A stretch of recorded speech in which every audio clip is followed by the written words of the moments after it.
So,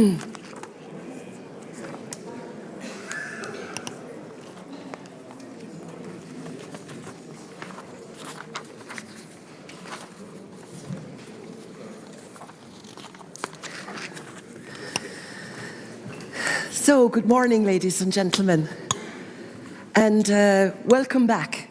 Welcome back. Before we start, I would just like to say what a wonderful evening we had yesterday, and I will never again look at a Finnish zither in the same way. Just an amazingly versatile musician there last night. I'd like to say thank you to our hosts, the Finnish EU presidency.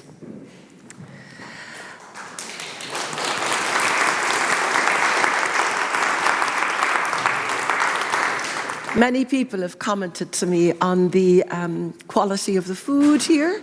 So again, thank you. And also the fact that the Finns are so all-embracing, taking into account all diversities and food tastes. So it was very, very much appreciated. For those of you who weren't here yesterday, if an alarm goes off, please get up quietly. The guards will come upstairs. They'll be identifiable in high visibility jackets. Follow them down the stairs, and the assembly point is at the back of the building in the courtyard. The other thing I would like to say is just between you and me, the Prime Minister will be here, but he's not coming to our meeting. He's coming to another meeting. Now, originally, we thought that while he was there, we wouldn't be able to go out. We would have to stay here while he was there. But you all cleared the security check. And apparently, when we do go out for coffee, if by any chance you do see the Prime Minister, behave yourself. Wave, say hello, and be on your best behavior. Because otherwise they will prove us wrong when we told them that you were not a security threat. So that will be happening, and that will be happening around the coffee break. The other thing we had yesterday, since we saw each other, was we had 3 workshops. And I'm told from the people in the workshops that we made them work hard, and a lot of information was exchanged. And sometimes I think the problem with these parallel workshops is that some of us would like to know what was going on in the other 2 while you were in the one you chose. So that's why we, the Finns, rather ingeniously came up with this idea this morning that each workshop will report back to you a little summary of their main findings so that we'll all be in the know. Somebody else was asking me about slides.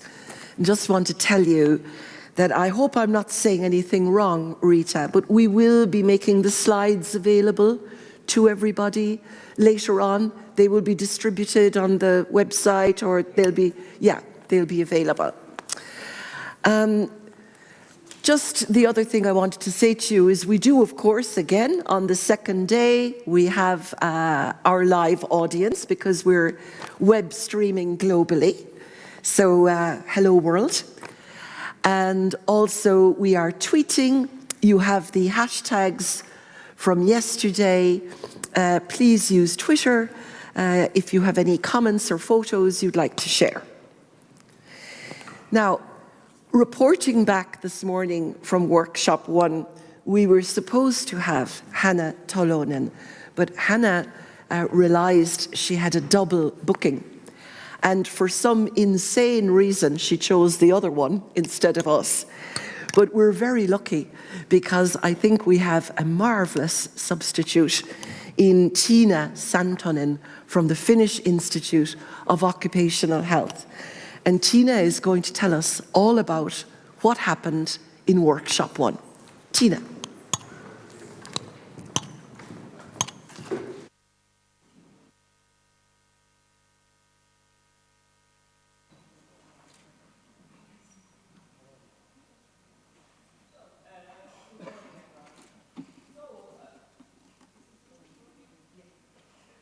So I'm giving you an overview of what we discussed yesterday afternoon in biomonitoring workshop. This workshop was organized together with a large EU biomonitoring initiative, HBM4EU. So, as many of you know, there is a lot of variability currently in between different member states how biomonitoring is applied in occupational health, and there might be some concerns related to the use of biomonitoring, how the data is interpreted, how the data is used.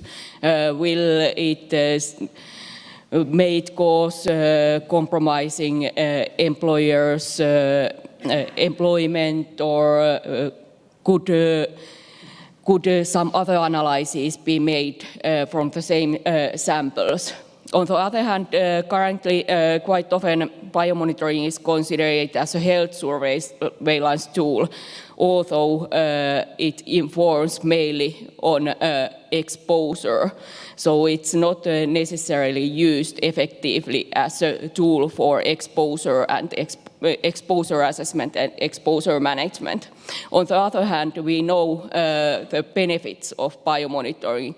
In addition to those compounds which are very well absorbed through the skin, we saw examples how, for example, in metal sector, in the case of many metals nowadays, hands-to-mouth exposure, for example, is very important route of exposure, and biomonitoring is the only tool which can inform on that. So we learned about the HBM4EU project, which aims to respond to many questions, especially concerning the chemical exposure of European citizens, both general population and occupational exposure, and identify the possible sensitive subgroups, highly exposed subgroups, identify possible differences in exposure between European countries, and identify, in the case of different chemicals, what are the main exposure sources. Is the exposure to certain chemical mainly driven by environmental sources, diet, or or etc., or for example occupation, and then do a risk assessment, health impact assessment based on this information, and also consider a little bit mixed exposure contributing for certain diseases, including cancer. So how HBM4EU could help in protecting workers against occupational cancer. First of all, HBM4EU collects a lot of data on internal exposure levels, both from general population and workers, which allows a better comparison of background exposure data to occupational exposure data. HBM4EU creates also good practices for the use of biomonitor, and can provide practical guidance for the use of HBM in workplaces. It also investigates the links between chemical exposures and mixture health effects and different types of diseases, and also creates approaches for the derivation of biomonitoring guidance values. And it supports the knowledge on different exposure routes, which may help to improve protective measures for workplaces. If we consider the use of biomonitoring nowadays, it's not necessarily very regularly applied in the risk assessment in general, and also in occupational health. Although, according to our survey, many authorities responded that it is regularly applied. In many cases, it applies only to blood lead, for which we have binding biological limit value. In order to enhance the use of biomonitoring in occupational risk assessment, actually what we need is a better regulatory recognition of biomonitoring, including also biomonitoring limit values. But this is not sufficient as alone. It also needs good practices. It needs supporting guidance for the use of biomonitoring, including also considerations of ethical and such kind of social issues and data protection issues. And there is also a need to clarify the role of biomonitoring as a tool supporting workplace exposure assessment and exposure management versus health surveillance tool. Okay, I think that was the main messages. Perfect. Thank you.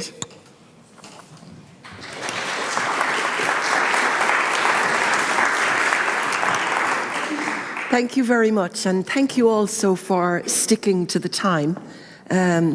Next up, a report back from Workshop 2 from my colleague from EU OSHA, Elke Schneider.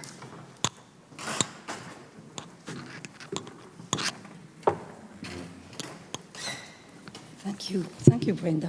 I will be reporting on the Workshop 2 on good practices and the views of the workplace level on workplace risk management and health monitoring.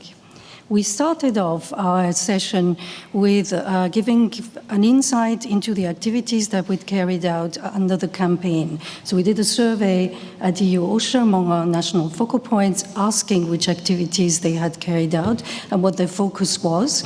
And it was a very diverse range of activities: inspection campaigns, developing guidance, developing training for workers, for labor inspectors.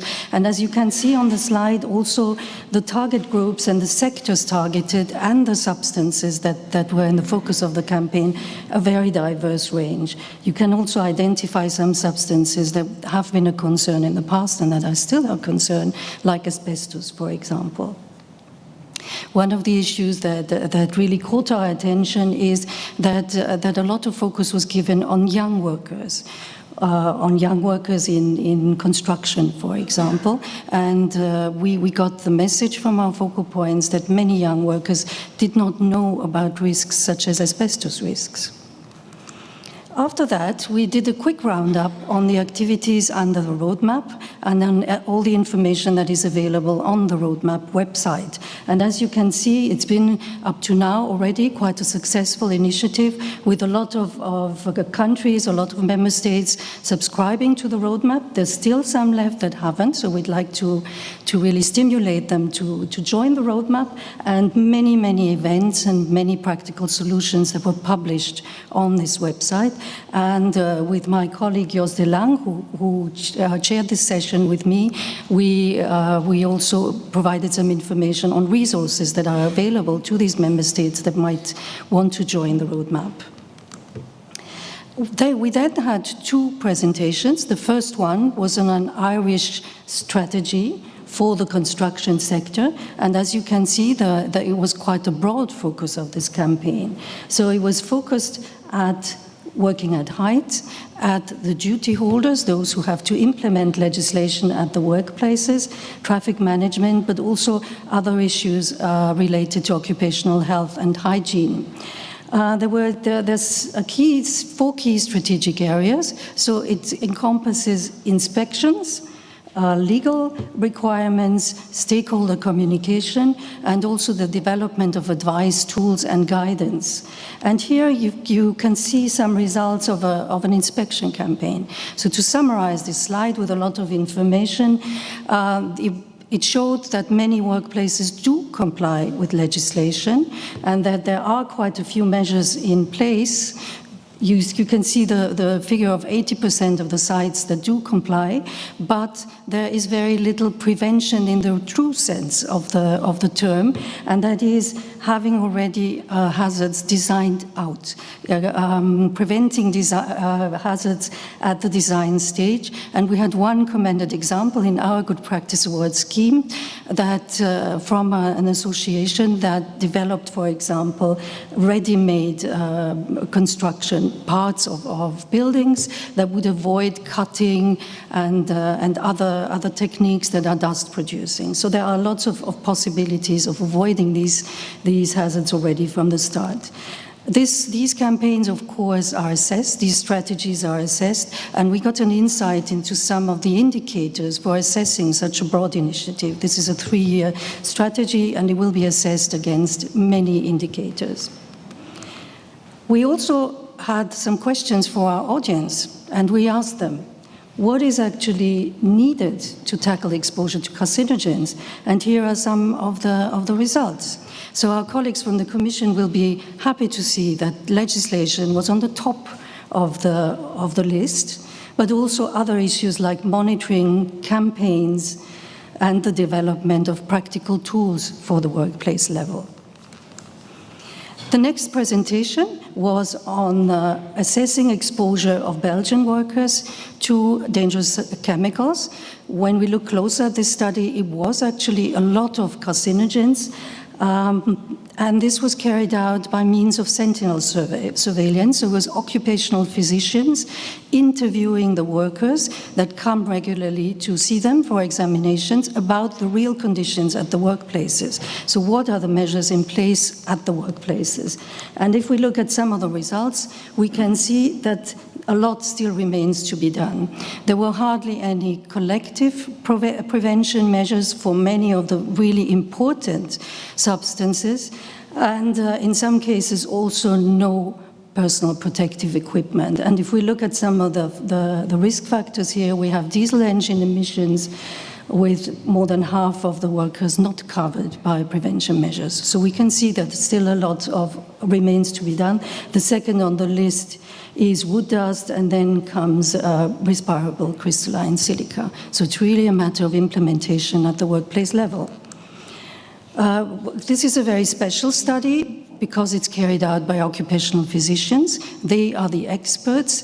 In contrary to other surveys where you need to train those who interview workers, in this case it's already experts interviewing the workers. One of the drawbacks of this is that it adds to the workload of these occupational physicians, and we know that there's less and less occupational physicians, and that also the knowledge about the level of exposure is limited. So in many cases there were no measurements available and so on. But the value of such a study is that it seems costly, but it's not so costly if we look at other tools, and it could be implemented in quite a few other countries too, to get an idea of what the situation at the workplaces is.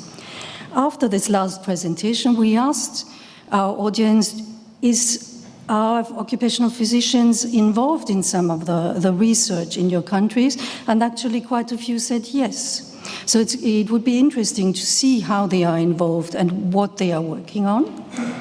We also asked again the audience how they would spend 100 million euro to gain the maximum impact on prevention of risks from carcinogens. And here we can see a bit of a contradictory result compared to the first question that we asked. They would invest in campaigns, more inspection, which ranked rather low in the first question, and then training, instruction, development of interventions, and also tools, guidance, and so on. Our last question to the audience was, what is the message you would send to someone who works with carcinogenic substances. And we got a broad range of answers like protect yourself, retire, be strong, you have only one life, but also find information and ask inspection services, ask preventive services, look at the risks before you start working with them. And I'd like to conclude with this slide.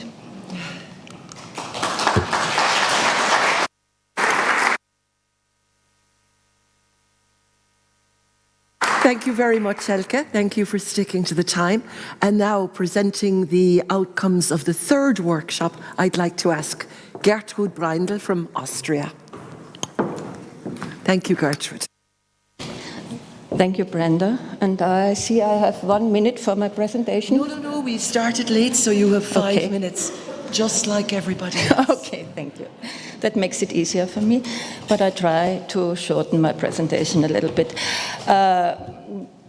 The aim of our workshop 3 was to find out ideas for strengthening and collaboration between OSH and REACH and take advantage from both systems. So we had a positive approach, or tried to have a positive approach. And we had 4 presentations in our workshop covering, so to say, the most important views on different levels. We had the Commission, we had the social partners, gender balanced from worker side and employer side, and we had also the practice on board, Dr. O'Sullivan, who is inspector.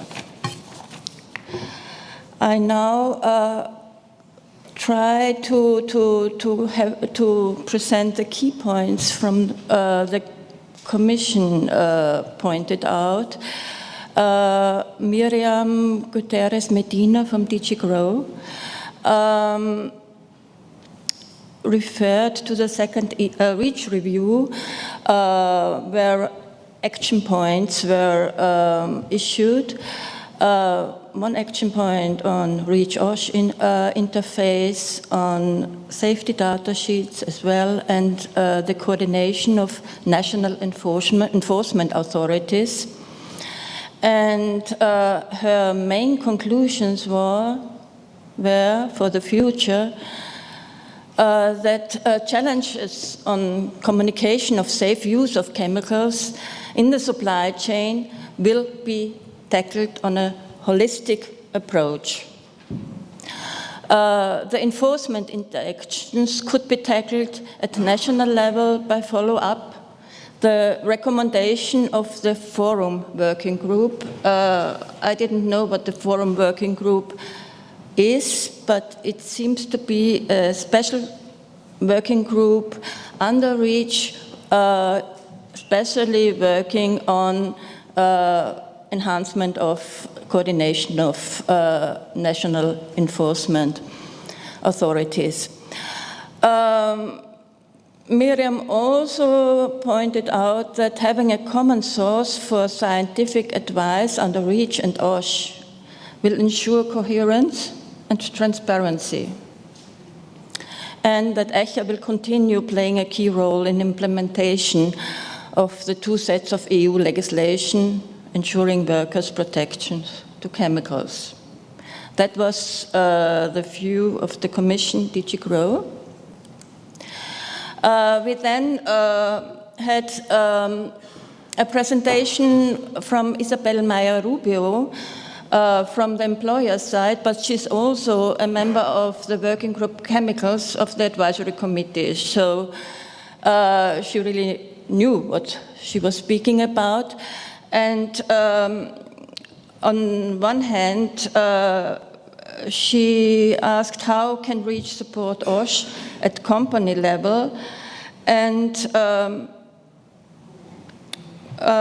of course information is available, safety data sheets and info cards, but this information might be too complex for non-technical users. And exposure scenarios are general, and best practice would help SMEs. Limit values are easily found, OLs as well as DNLs and DMLs, but they can also cause confusion on non-expert level. The second part of our presentation was how can REACH and OSH support one another on regulatory level? A key issue in my opinion. It was seen as a complementary legislation. REACH is the entry door to the markets, and OSH regulates the workplace, including chemicals not put into the market,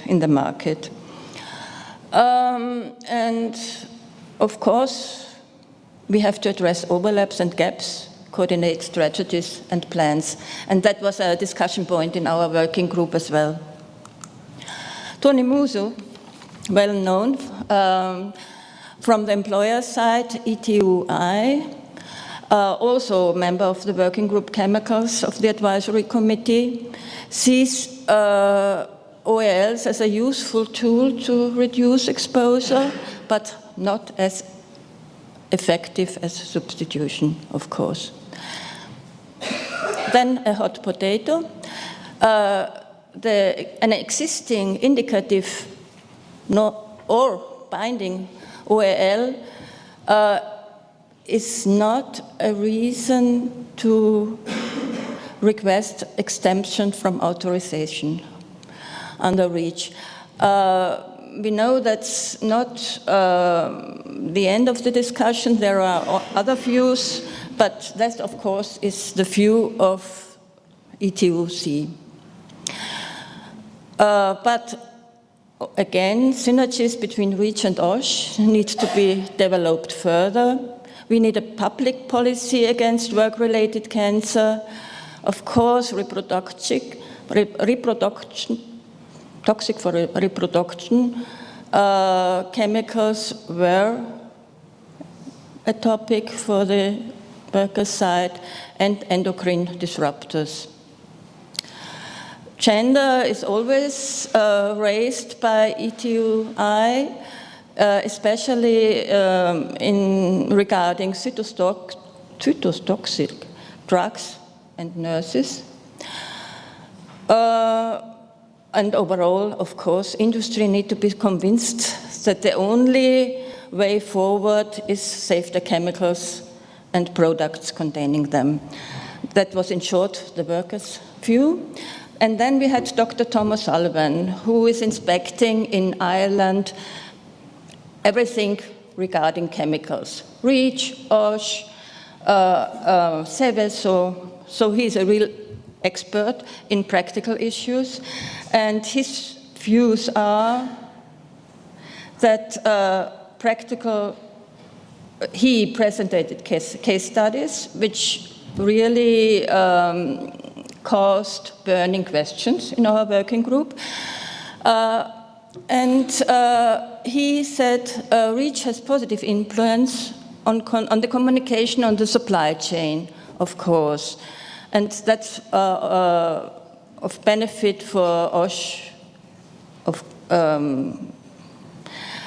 safety data sheets should assist risk assessment, OSH risk assessment, but the quality of safety data sheets is an issue.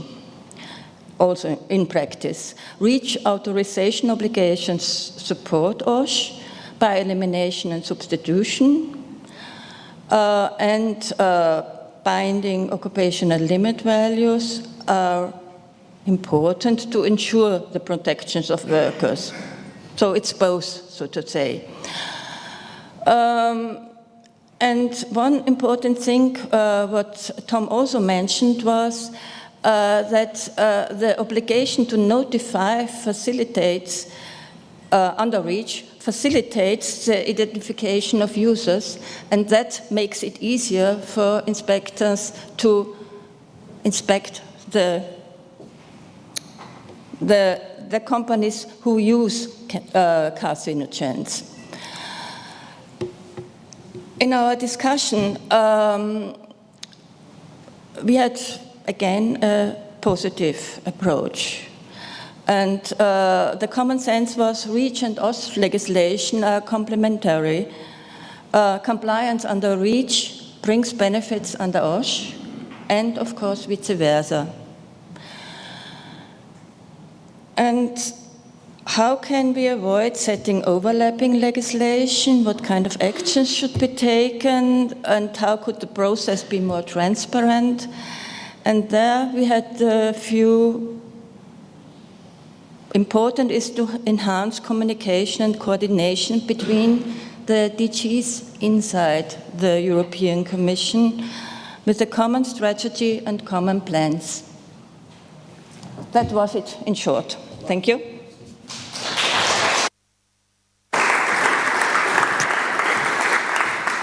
Well done, Gertrude. Thank you very much for keeping the time. I appreciate that.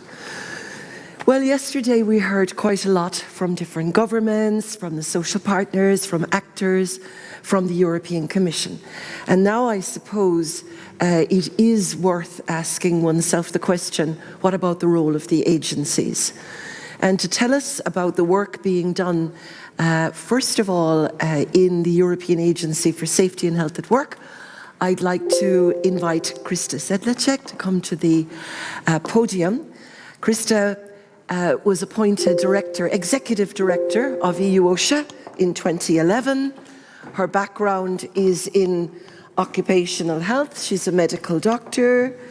She began her career in Austria, working in the inspectorate and in the ministry. Subsequently, she was in Bilbao for a while as a head of unit, and then she worked in Germany for INQA with Bauer. And now since, as I said, 2011, she's director of the European Agency for Safety and Health at Work. And she's going to tell us a little bit about our campaigning work in Bilbao and also the worker exposure survey. Krista. Thank you very much, Brenda. First of all, before I start my presentation, I would like to congratulate and thank the Finnish presidency once again for the organization of this excellent event.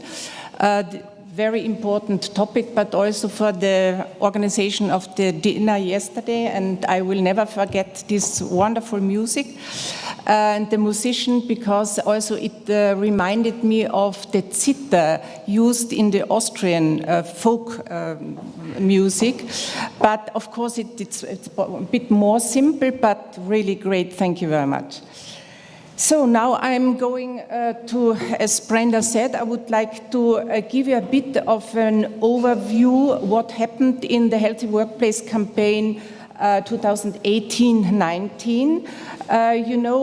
We are 65 people in the agency in Bilbao, so our success of all our Healthy Workplaces campaign is based on our, of course, coordination of networks, of coordination of all our stakeholders, because otherwise I think we wouldn't succeed in more than 28 countries, and also participating not only member states but Norway, very active, Iceland, Switzerland, and this is all supported by our excellent national focal points, by the official campaign partner, European social partners, media partners, Enterprise Europe Network, other EU institutions, other EU agencies. We will get an inside view on the cooperation in the next speech.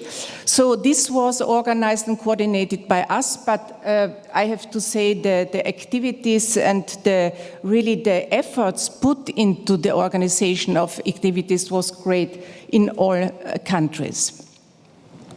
Now, a reminder what were agreed strategic objectives. What we have done during these 2 years and aiming at was to raise awareness of the importance and relevance of managing dangerous substances. I think that was important, especially for micro and small enterprises.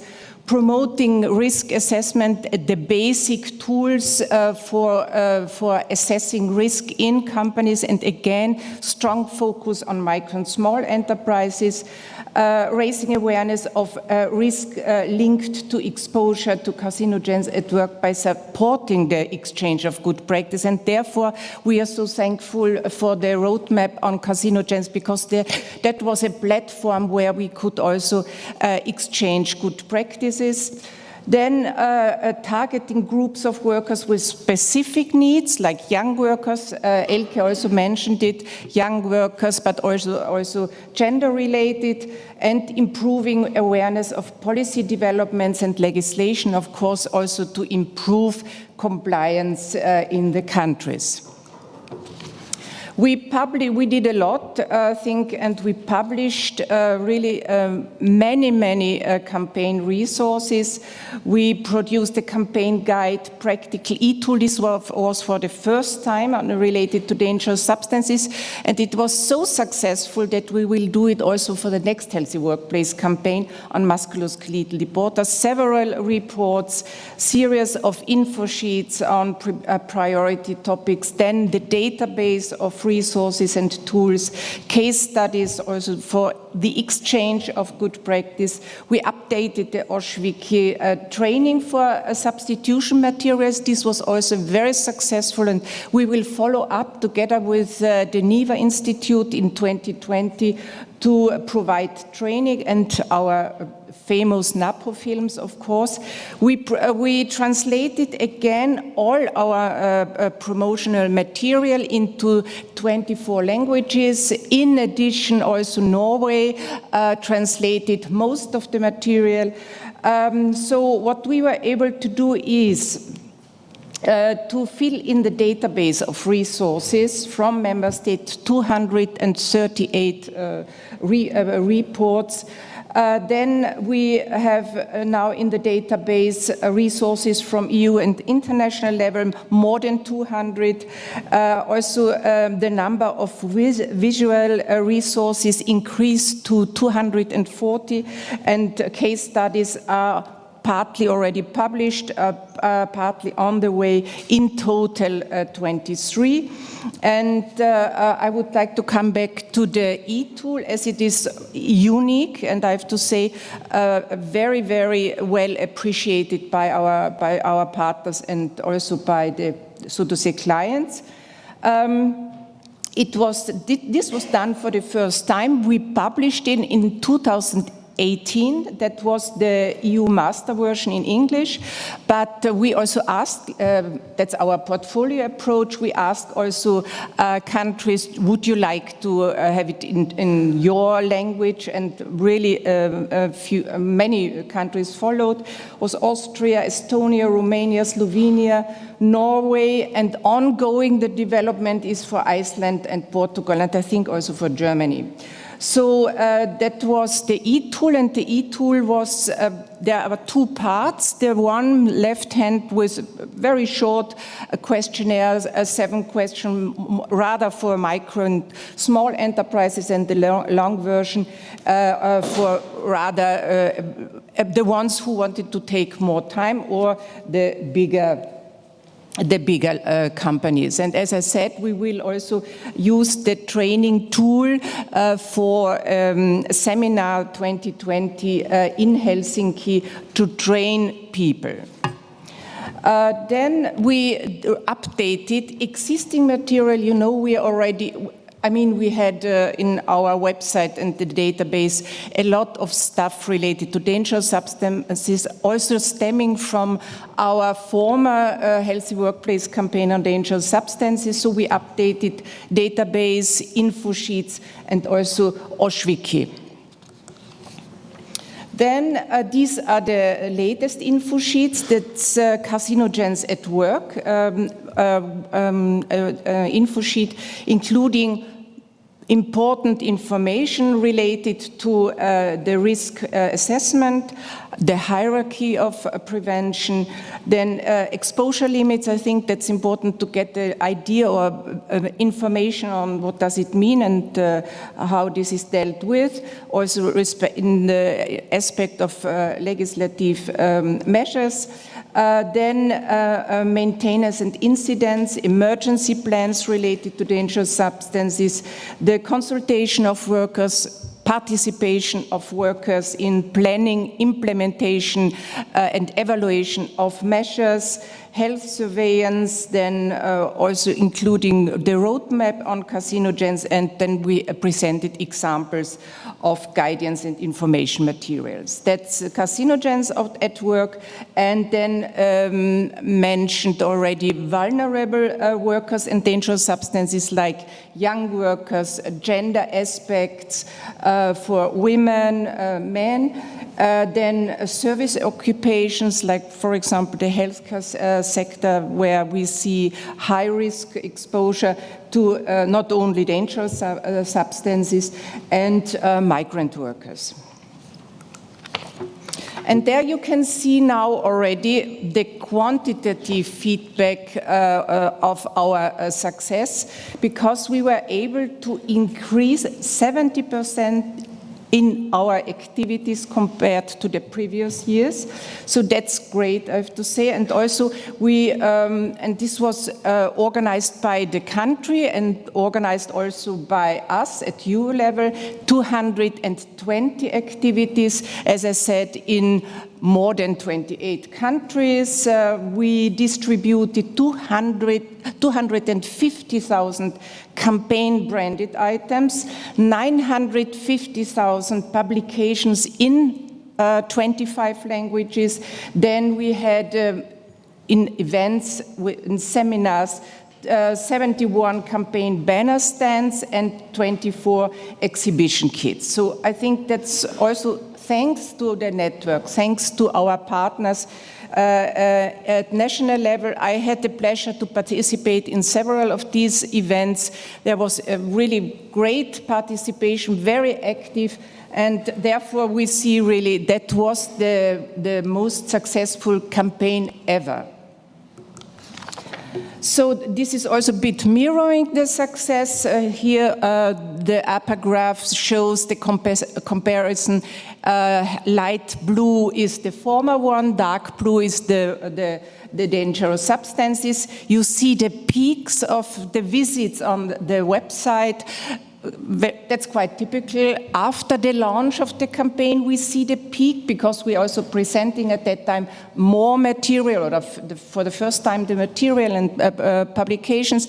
And then it's the European week, it's the peak, but it's, you see, more than ever compared also to the former campaign. And the other graph shows the average visitors at our website. Left hand, there we see 60% more left hand the unique visitors on our website, and right hand it's the total number of visits, but also an increase of 67%.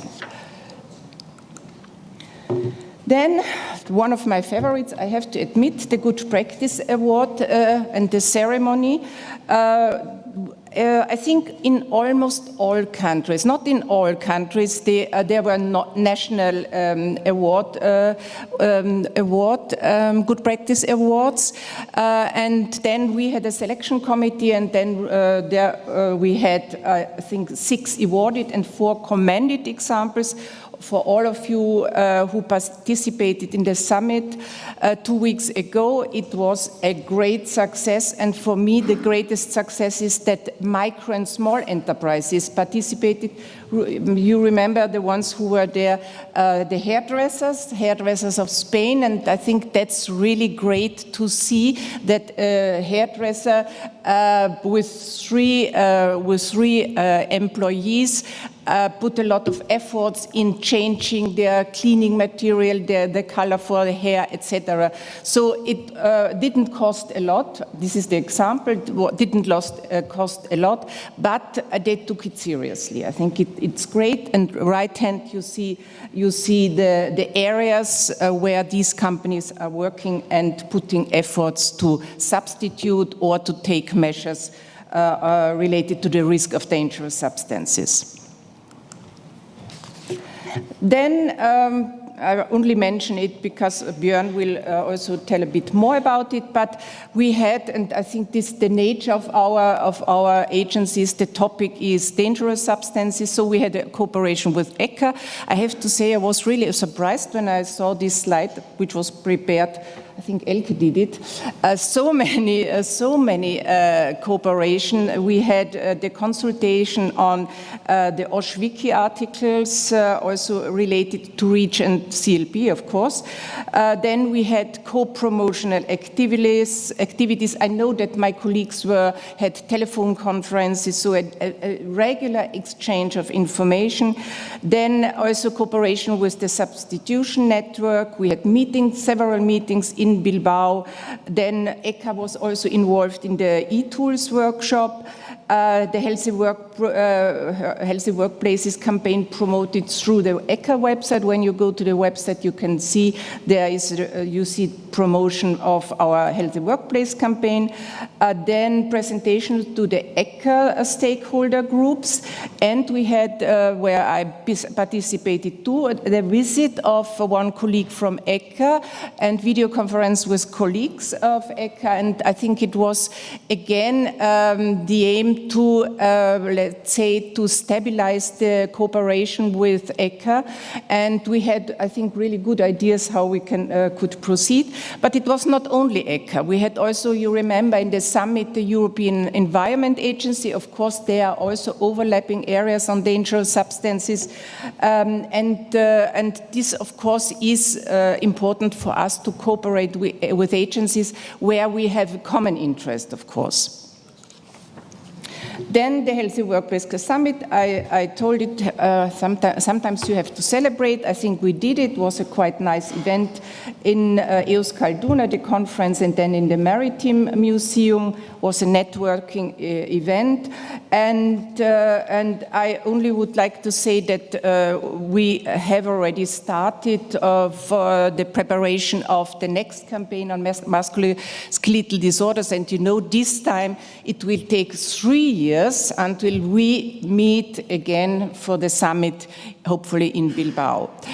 Then I will mention the roadmap, but Elke did it already, and I think it's high on our agenda yesterday and today.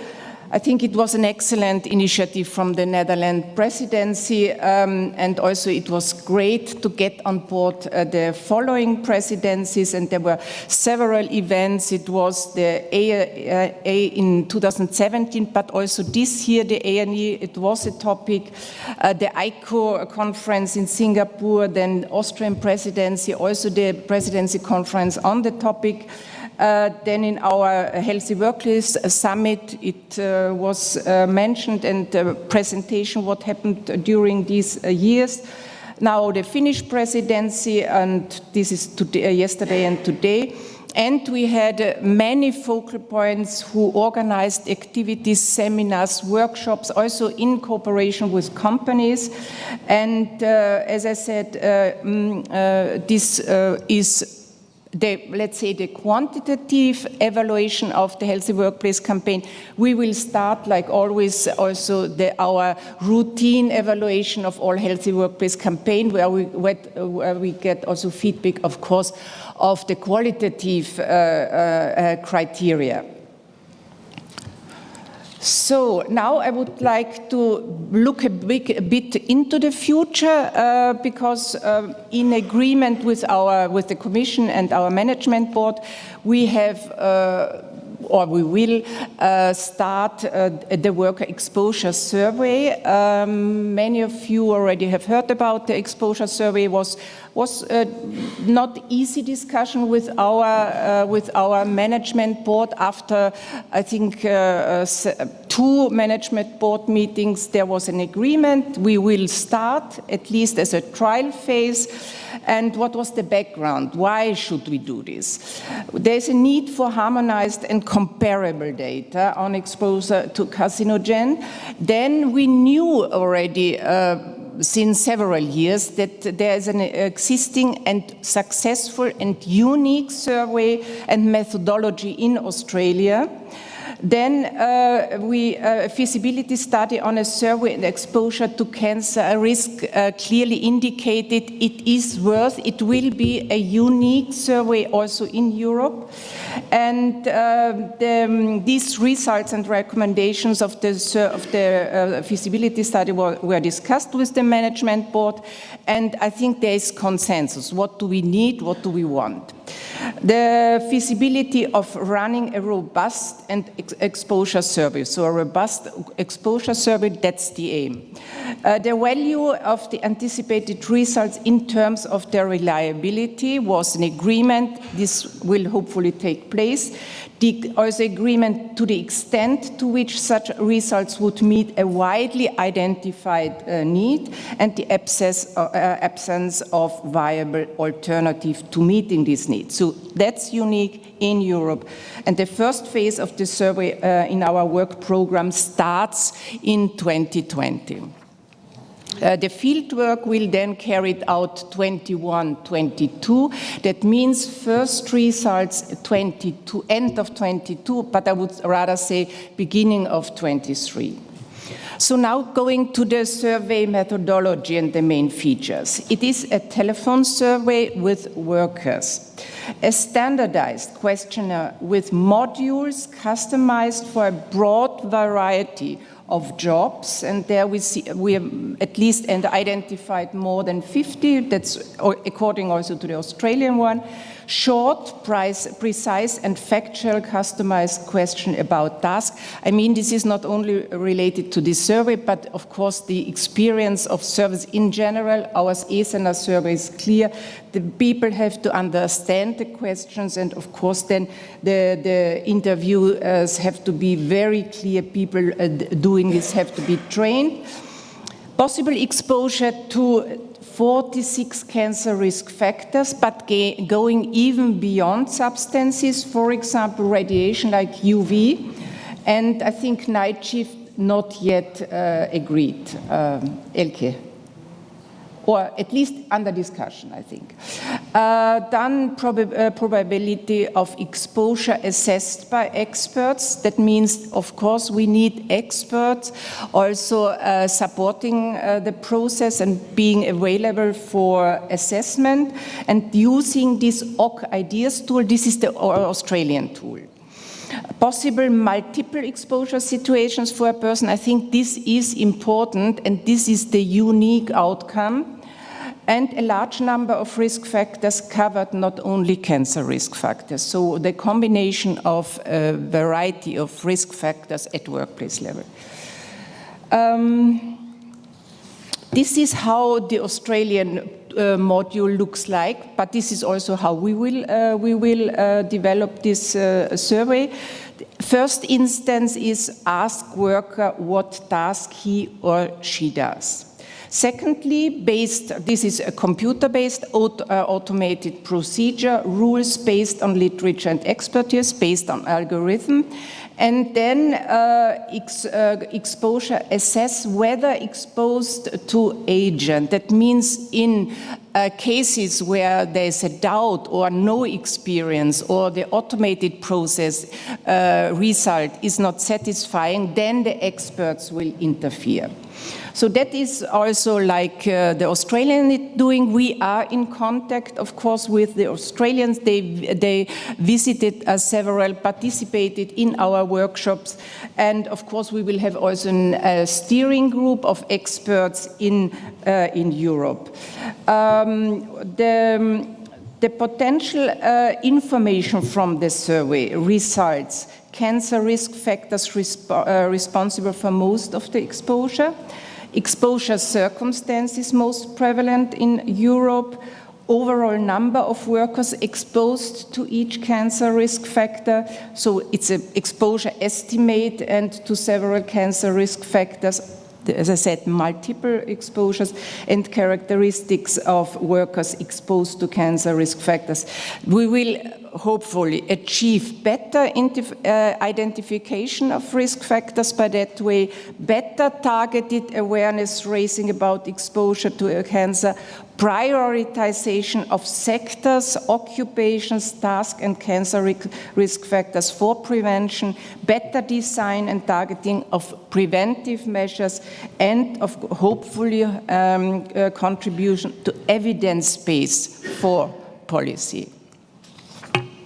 Of course, I mean, these are the wonderful and positive aspects, but we have to see, of course, the main challenges and the limitations. The key challenges is and this was also discussed in the workshops, adaptation of the questionnaire modules to Europe. There is a strong Australian slang, but of course, with experience with surveys is that you really have to be very precise and use the terms used at workplace level. Then identification of relevant differences between countries, not only between Australia and Europe, but also in Europe between the countries. Then we need, let's say, occupational hygiene experts to assess and validate the questionnaire and rules of national level. I think this will be also a key aspect to achieve what we agreed beforehand. Need also for our adaptation to the national language, I mentioned it already. Some questions on agents, materials, or prevention measures may overstrain the knowledge of unskilled workers, leading to also measurement errors. And this is what I said, what we learned, lessons learned from other surveys, to be very precise, and also the interviewers have to be trained in that way. And also a need to, this was already identified, a need for a specific expert subgroup on manufacturing, because Australia has a very low percentage of manufacturing. Of course, the industry is a bit differently organized in comparison to Europe, but this is the need for adaptation. In Australia, I think only 5 to 6% manufacturing. It's much higher in Europe. So these are the challenges, but I'm convinced we will achieve together with the experts, with our stakeholders. And as I said, this is really unique, and I see a real need to do so. So that was the view to the future, and thank you very much for your attention.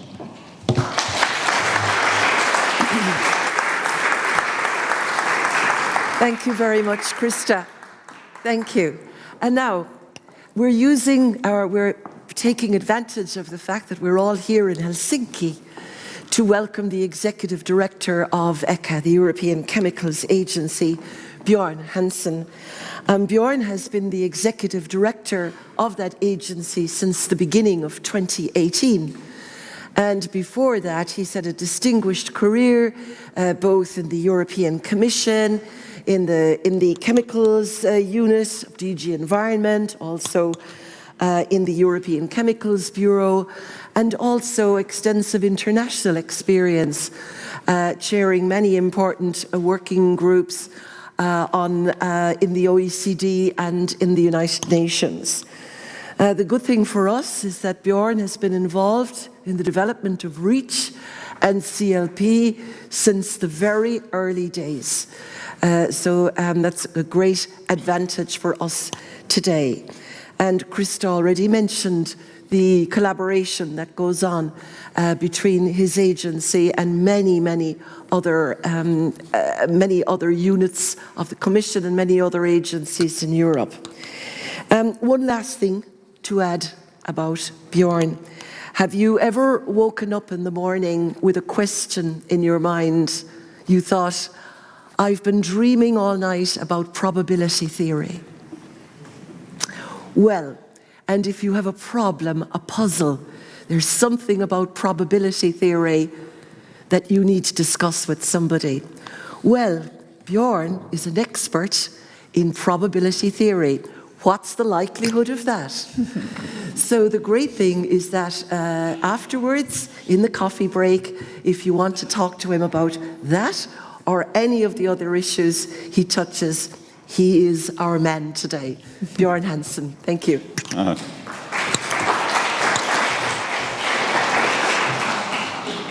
Thank you so much for that introduction. Probability theory was a different life. It's over 30 years ago. So I just remember some of the terms of Banach spaces, Hilbert spaces, and self-decomposable distributions from my thesis and postdoc work. But I'll get into chemicals immediately. I'm not going to outline the cooperation with EU OSHA. Krista has done that beautifully, but fully supported from our side. And I think, indeed, we have a very good collaboration, and we have clearly complementary mandates. And I think that that's a strength that we can elaborate, build on, and extort even more than we are today. ECHA is a European Chemicals Agency. We're situated about 1 kilometer. I was trying to figure out which direction, but down the road from here up until end of the year. After that, it's 2 kilometers down the road. For Helsinki, that means we're moving from the center to the periphery. We're 650 people specialized in safe use of chemicals. Just to give you an idea of our work, we have on average meetings with 50 people a day in the agency on the safe use of chemicals. Our competences is data management. This means development of complex IT systems that are used by thousands of companies and authorities and people around us, and working with complex data in order to extract, prioritize, and understand the chemical universe. We have a competence on chemical assessment, is basically hazard and risk assessment, chemicals management, meaning risk management, and finally on what I call impact analysis. I'm trying to avoid using commission speak, and this is to basically cover the areas of analysis of alternatives, so alternative techniques to hazardous substances, and the impacts of risk management decisions. My talk is basically having one message, and it's linked very nicely to the outcome of the REACH OSH workshop yesterday. The message is let's stop talking about REACH versus OSH as if there's a conflict. Let's stop talking about REACH or OSH as if they are alternative approaches, but start talking about REACH and OSH, because the two together are designed to be so complementary and synergistic that it's only an issue of coordination, and may I dare say not only in the Commission, because there I think I talk regularly with all the DGs work involved in chemicals, and I know they talk, but it's also an issue of coordination in member states, competent authorities for the legislation, inspectors for REACH and OSH talking, working together, or even being the same person, like in Ireland. And, if I dare say even further, companies very often have their REACH safety people, and then they have their OSH safety people, and they don't talk together either. So it's talking together, one, and the second is the borderline between REACH and OSH. It exists legislatively, but we need to work out clearly what it means practically. Those two things solved, we can, let's say, get out all the synergies that exist in my 650 people and Krista's 65 people, plus all the regulatory people working in the member states on REACH and OSH. So, basically, I'll take you through what we do in ECHA, focus not so much on the interfaces, but basically what competences, what information, what knowledge we got that could be of advantage to you, if you so want, and give you a couple of hints of where I think maybe we could help out if we work better together.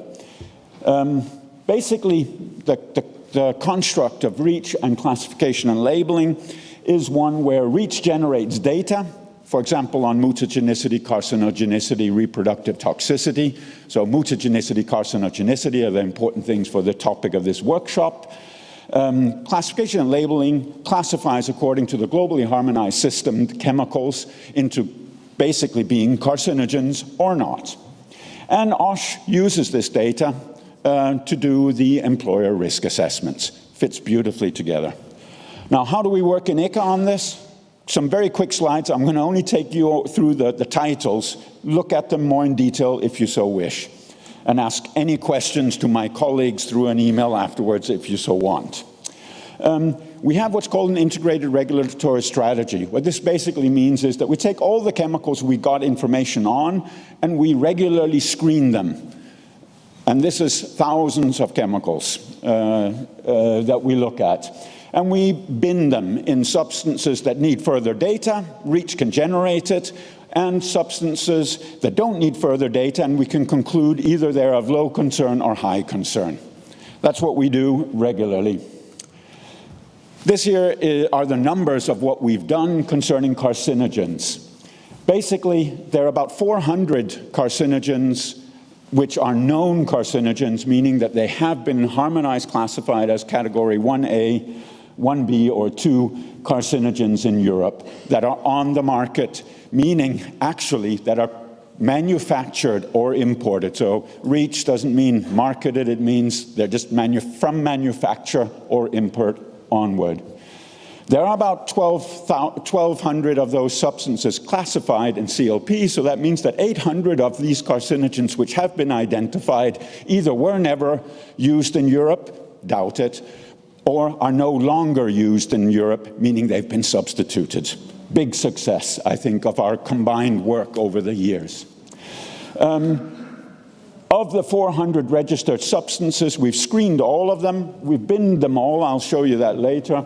And in the end, 83 of them have been identified as so-called substances of very high concern, meaning that they can run into the REACH authorization process, and 28 of them are already undergone or have already finished the authorization procedure.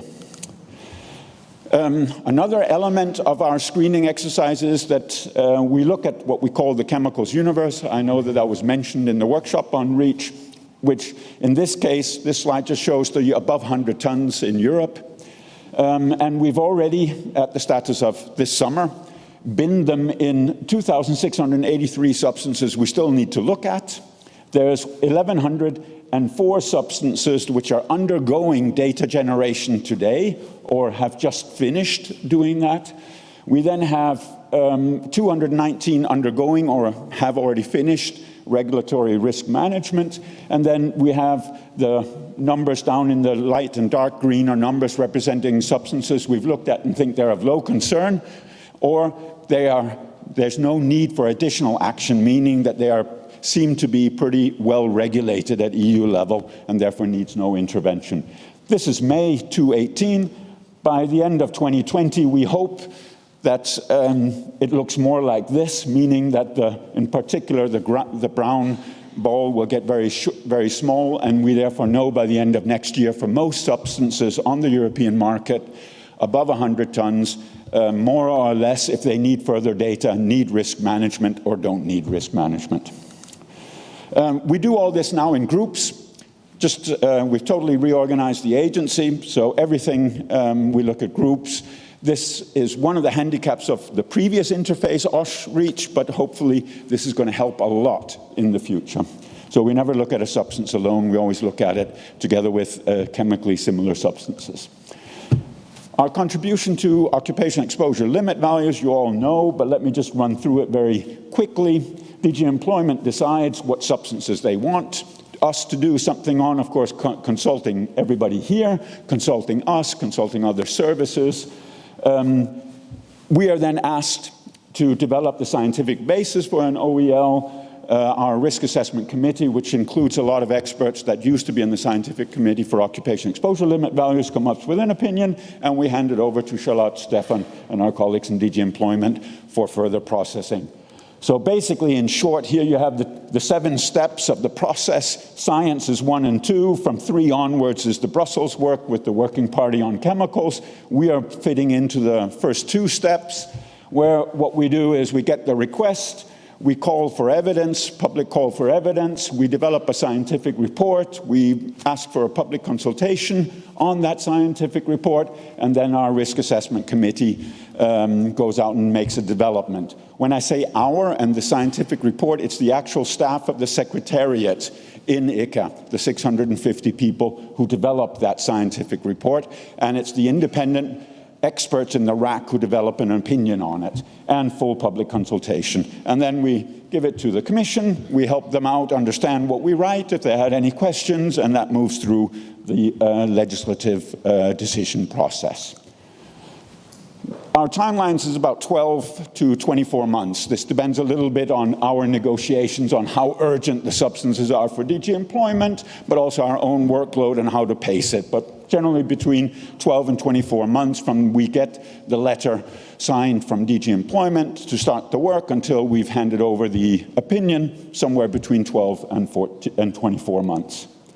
Here's the list of the substances you already know. We've done 5 basically as a pilot phase. We're now doing 2 more structurally based on a service level agreement, and we have 2 more in the pipeline for 2020, and I expect that this is going to start increasing given the political priority on health, safety, and such topics, and the particular mentioning of carcinogens and cancer in now President van der Leyen's political guidelines. REACH authorization restrictions, also 2 instruments which could easily fit beautifully together with OSH work, don't always do it, and it's because of the 2 issues, I believe, that I mentioned before. Basically, REACH authorization implements OSH substitution, so it puts a bit of additional pressure on substitution that already comes from OSH, in particular for mutagens, reproductive toxogens, carcinogens, again. And it's done through the obligation on companies to put on paper what they've done to substitute. This is called an analysis of alternatives. And then we have REACH restrictions, which set timelines for substitution there where workers are at risk. Now, 2 examples, just pulling out what I see. This is just exemplifications, a little bit random, of what the advantages of the 2 systems are. One was in chromium-6, we were extremely excited about seeing how much innovation there is in the chromium-6 manufacture or use, both in substituting chromium-6, but also in adapting production or use processes to safer use of chromium-6. And here's one example called rotohybrid, which was developed and we believe was quicker developed thanks to the REACH authorization. And then there's a infamous or famous, depending on how cynical you are, on dichlorobenzene. I say this because this is a substance that I saw for the first time 15 years ago, which shows how a restriction can help workers.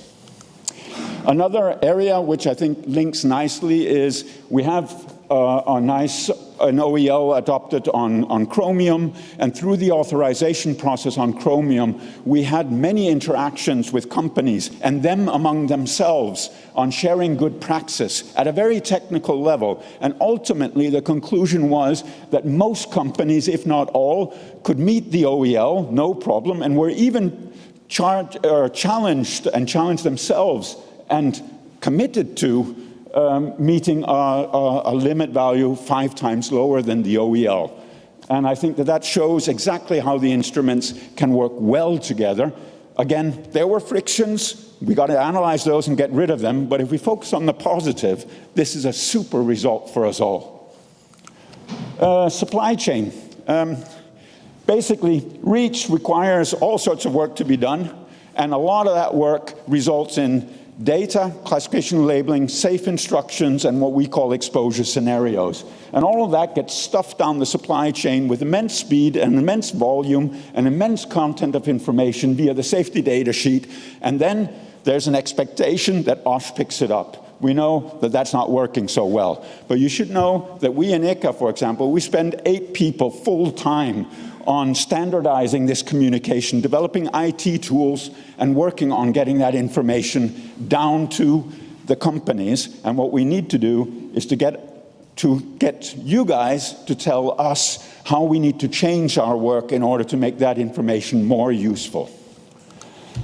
Basically, we see safe use of chemicals overall as being on 3 pillars: knowledge, evidently, regulatory action, which is actually only a minor bit, and then comes the communication in the supply chain, which is the real risk management, the stuff that happens before authorities kick in. And that's why we think that this communication in the supply chain is extremely important, and why we would really welcome discussions. First of all, those companies who have a REACH guy who knows this and an OSH guy who doesn't, get those people to talk together and find out what they want, and then come to us and tell us how to change our systems so that the REACH information can be put to better use downstream. So basically, we think that we can develop our systems and want to develop our systems so it can better be used by OSH. We are working with the Commission, and I know the Commission internally works very well together because we're on so many teleconferences where employment, grow, and environment are all present, on looking at how to improve the legislative framing of the risk management measures being communicated down the supply chain, and then making it easier and better for you to use. And then finally, we're working hard on digitalization. Like I said before, we're an agency which basically works with tens of thousands of companies, and therefore everything we do is digital. No paper is asked from any company at any time, and therefore we want to use that capacity and the fact that we already have structured information from A till Z in a way that that also can be pushed down the supply chain a lot more efficiently to companies. As an example, we have 80 people working on IT in the agency, and this is not because we love IT, it's because without IT, we need about 6,000 people to do the work rather than the 600. So basically, that shows how IT and digital we are, and this can be of a big advantage to the OSH community if we manage to align the information we got with the information you need. With that, I'd like to say thank you, and hopefully there's a little bit of time for a question or answer. Thank you.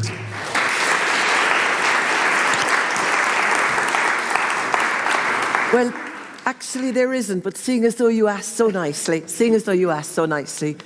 does anybody have one or two? We'll take two quick questions if anybody has anything burning to ask. Must be related to carcinogens and dangerous substances and chemicals now. Nothing about probability theory. No thanks. Not that one. The last paper was 1992, so. Yeah, but it's in your CV. It's in your CV. So.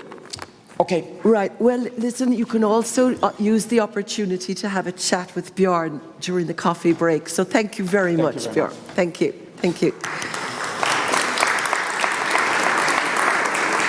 So now, only slightly over time, I'd like to say that the Covenant pre-signing meeting will happen now in room 13, is that correct? Room 13. For the rest of you, it's time for coffee, and we'll be back here promptly at 5 minutes to 11. 5 minutes to 11. And if you see the Prime Minister, say hello politely.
Ladies and gentlemen, thank you very much for your punctuality.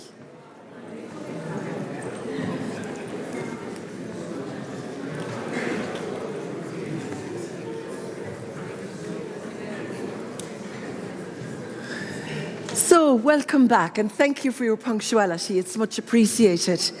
Now, on the programme, we were meant right now to have a presentation on the Austrian perspective, the work that they've been doing on the elimination of carcinogens in the workplace. And this presentation was going to be by Katrin Arthaber. Unfortunately, she's not been able to make it to Helsinki. But fortunately, we have someone who will deliver her presentation for Katrin, and that is, once again, Gertrude Bryden. Thank you, Gertrude. Thank you, Brenda. Sometimes a person needs to have more faces than one face, and I try to present Katrin's speech. I'm afraid I can't please you with the same level of energy like Björn did, but hopefully you receive some useful information from my side. We had an Austrian focus campaign on carcinogens from the middle of 2017 to the middle of 2019, and I have 2 or 3 key messages for you, and this is already the first key message of my presentation. This was not a focus campaign alone of the Austrian Labor Inspection, but together with the Austrian Workers' Compensation Board, and that really was an added value. We wouldn't have that much impact alone. So one of our main message is working together brings good results, better results than only working alone. And of course, our focus campaign was in a European context.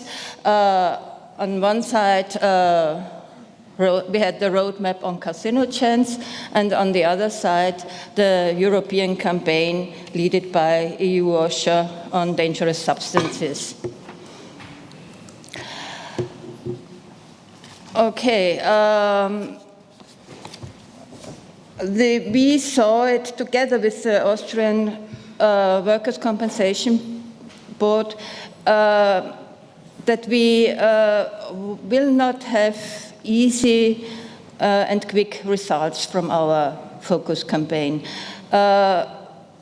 We will not reduce cancer quickly with this campaign, occupational cancer, but we hoped to spread awareness and knowledge, and that's what our main task was.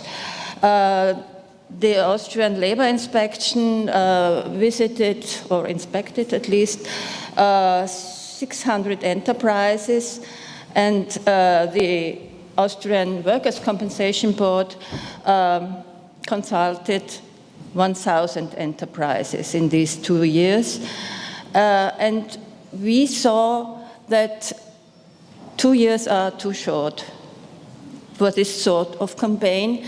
The Austrian Compensation Board extended the campaign to 2020, and the Austrian Labor Inspection will have a special inspection campaign on silica dust in 2020.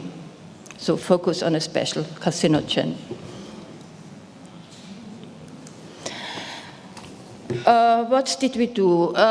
We had 2 waves in the inspection campaign. The first wave was to inspect 300 companies twice. And these companies were selected based on the data we had because of health surveillance of the employers. So in the first wave, we inspected companies, enterprises which should know that they are using carcinogens because their employees are under health surveillance because of exposure to carcinogens. And as I said, we visited these enterprises twice.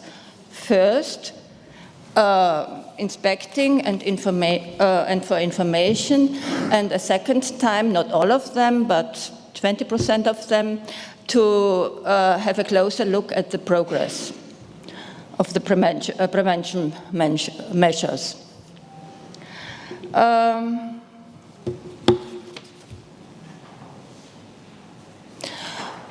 And which branches were, no? Yeah, there. These enterprises were mostly welders and metal workers, and the Austrian Workers' Compensation Board, they were concentrating on several sectors and spreaded information.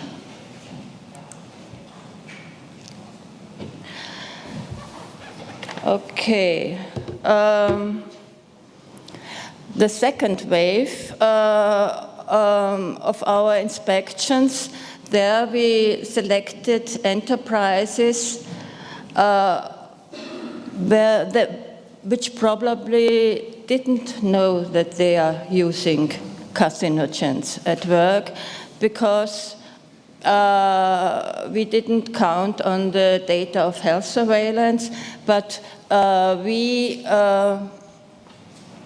used certain, we choose certain branches. But the way we inspected was rather the same. We used nearly the same questionnaire, and special trained inspectors visited also in the second wave the enterprises. Which enterprises did we visit in the second phase? Hospitals and veterinarians. They are using, of course, carcinogens at work. Loading, there we had diesel motor exhausts. Laundries, swimming pool welders, and chimney refurbishers. That were the main branches, sectors we inspected in this second wave, not based on data of health surveillance.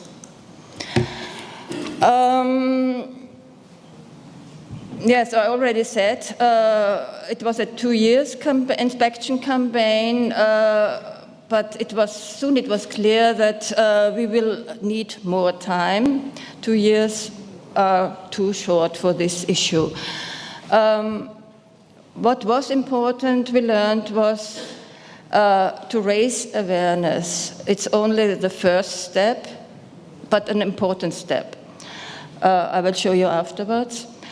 And we also know that so-called new carcinogens, at least new for being enclosed in the EU Carcinogens Directive, like silica dust, need a special attention.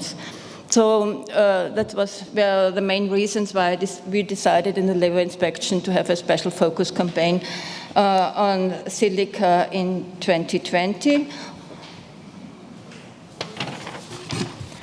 Okay, but what were the results?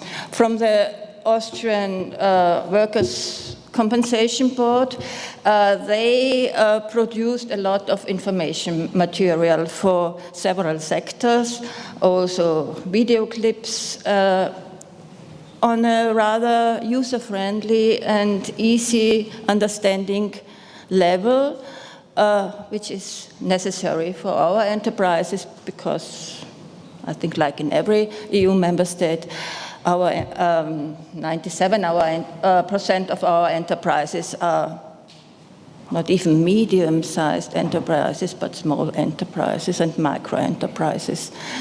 So we now have a good set of information material, of easy accessible information material, also from the labor inspection. But what was the outcome of our inspections? And that's my second main message for you. At the left side, there's a misunderstanding. Left side is the first wave we had. You can remember those enterprises that should know that they use carcinogens because they have health surveillance for their workers. And on the right side, the result of the second wave, hospitals, etc., etc. Both sort of enterprises had approximately 50% that kept the OELs that were in line with the legal obligatories when it comes to the OELs. Our worry was not so much on those companies, those enterprises where the OELs were exceeded. Of course, there were 10% and 3% were of the enterprises in the different waves where the OL was not kept, was exceeded. Our concern are those enterprises where, on one hand, they don't know if how high the exposure is, and much more concern we have on those enterprises who use carcinogens at work, but they are not aware of it. And we want to concentrate on those who use carcinogens but are not aware that they are using it, because not knowing means you don't set any prevention measure.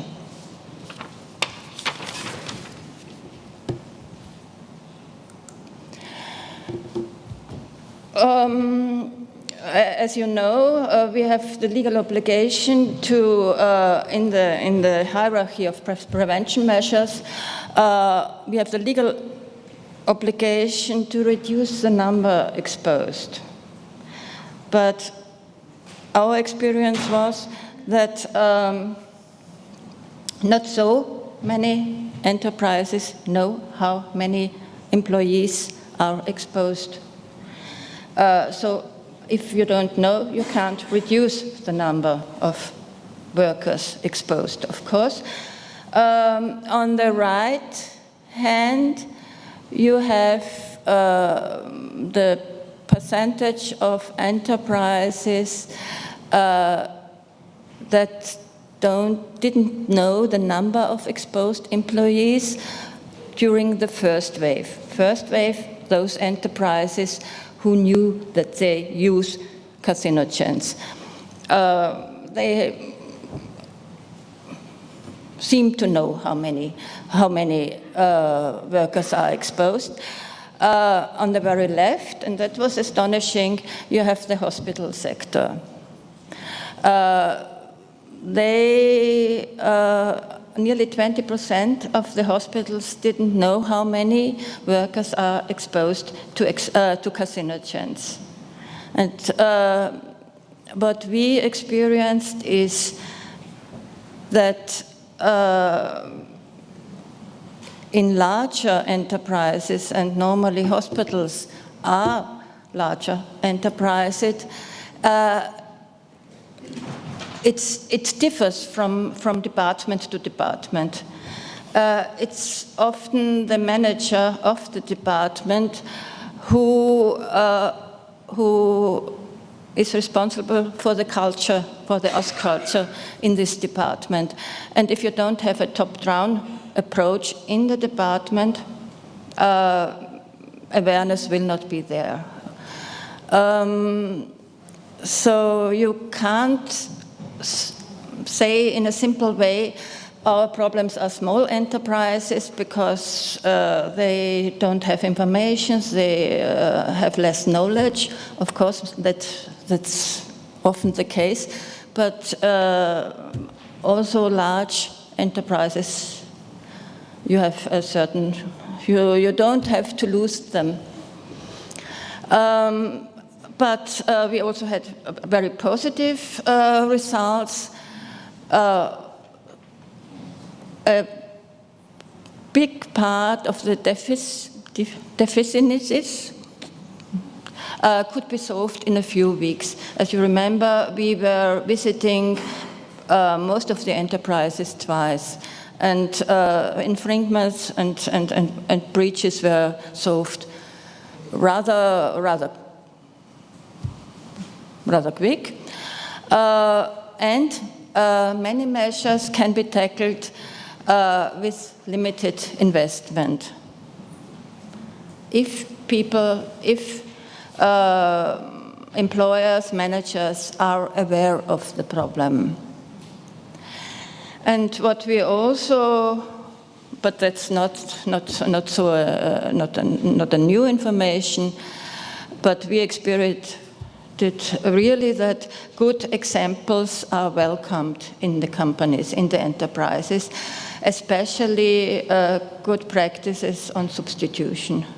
That helps really. Thank you. Thank you. Thank you very much, Gertrude. Could I ask the participants of the round table, the panel, to come up now quickly, please?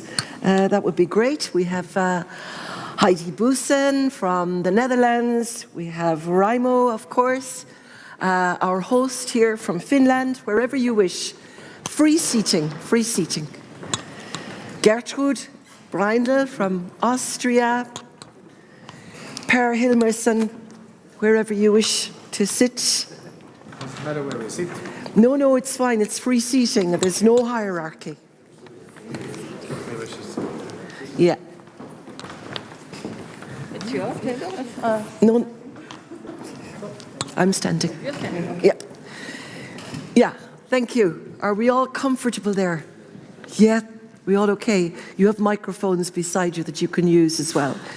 Now, I've noticed that this morning the audience didn't really get much time to have their say. So we're going to keep the opening statements short and sweet. And then we're going to throw it open. We have some questions we'd already like to start with. But if anybody from the audience would join in, just put your hand up and we'll try and include you. So I think just as an opening, would you like to say something, Heidi, to say something to us, given that the whole initiative for the roadmap came from the Netherlands? Of course. As was said yesterday beautifully by you, it's the brainchild of the Dutch presidency. And I'm very proud to see that our child is developing so well in the three past years, thanks to all the loving mothers and fathers, I think, and that they are sitting around here.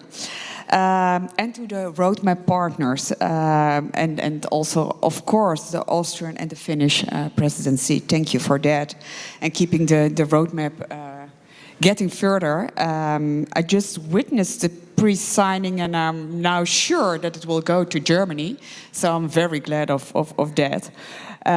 Also compliments to the colleague of Finland for the beautiful conference here and to be among friends, as you said yesterday. Since our labor market is an international market, we have workers from all over Europe and also beyond that.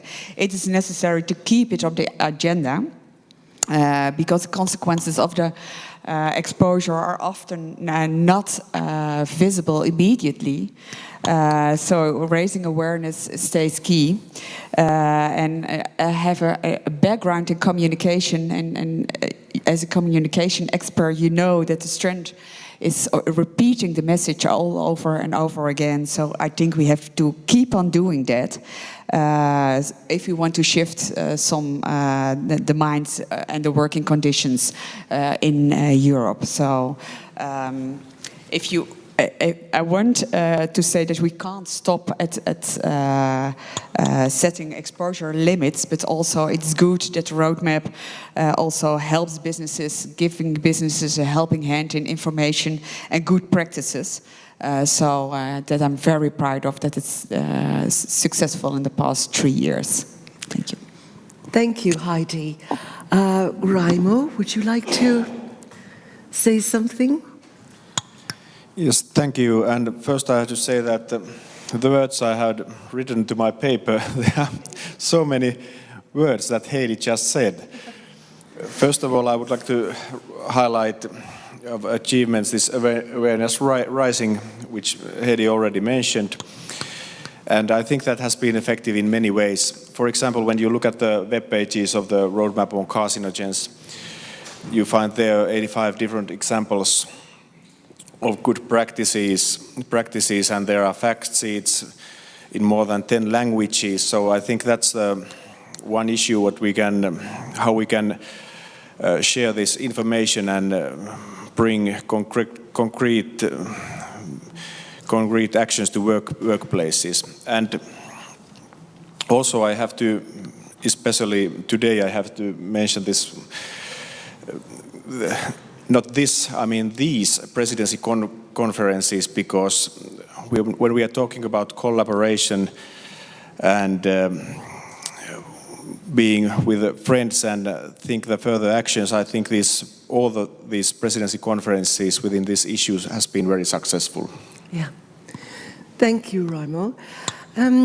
Gertrude, you've spoken a little bit already to us about the Austrian initiatives. What for you now would be the main challenges, do you think, in the road ahead? In the road ahead? Can you hear me? Yes. Yeah. The challenges are at one side on EU level and on the other side on national level. And I think on EU level, we have to discuss further some issues, and thanks to the Finnish presidency that they covered some of these issues at this conference. The REACH-OSH interface will accompany us in our discussions. We have to solve some things, to say it flapsy. The issue of biomonitoring, we have to discuss further, because when we speak of biomonitoring in OSH, I don't think we all have the same in our head what we are speaking about. There are so different approaches in the several countries, and that needs to be, there is clarification necessary.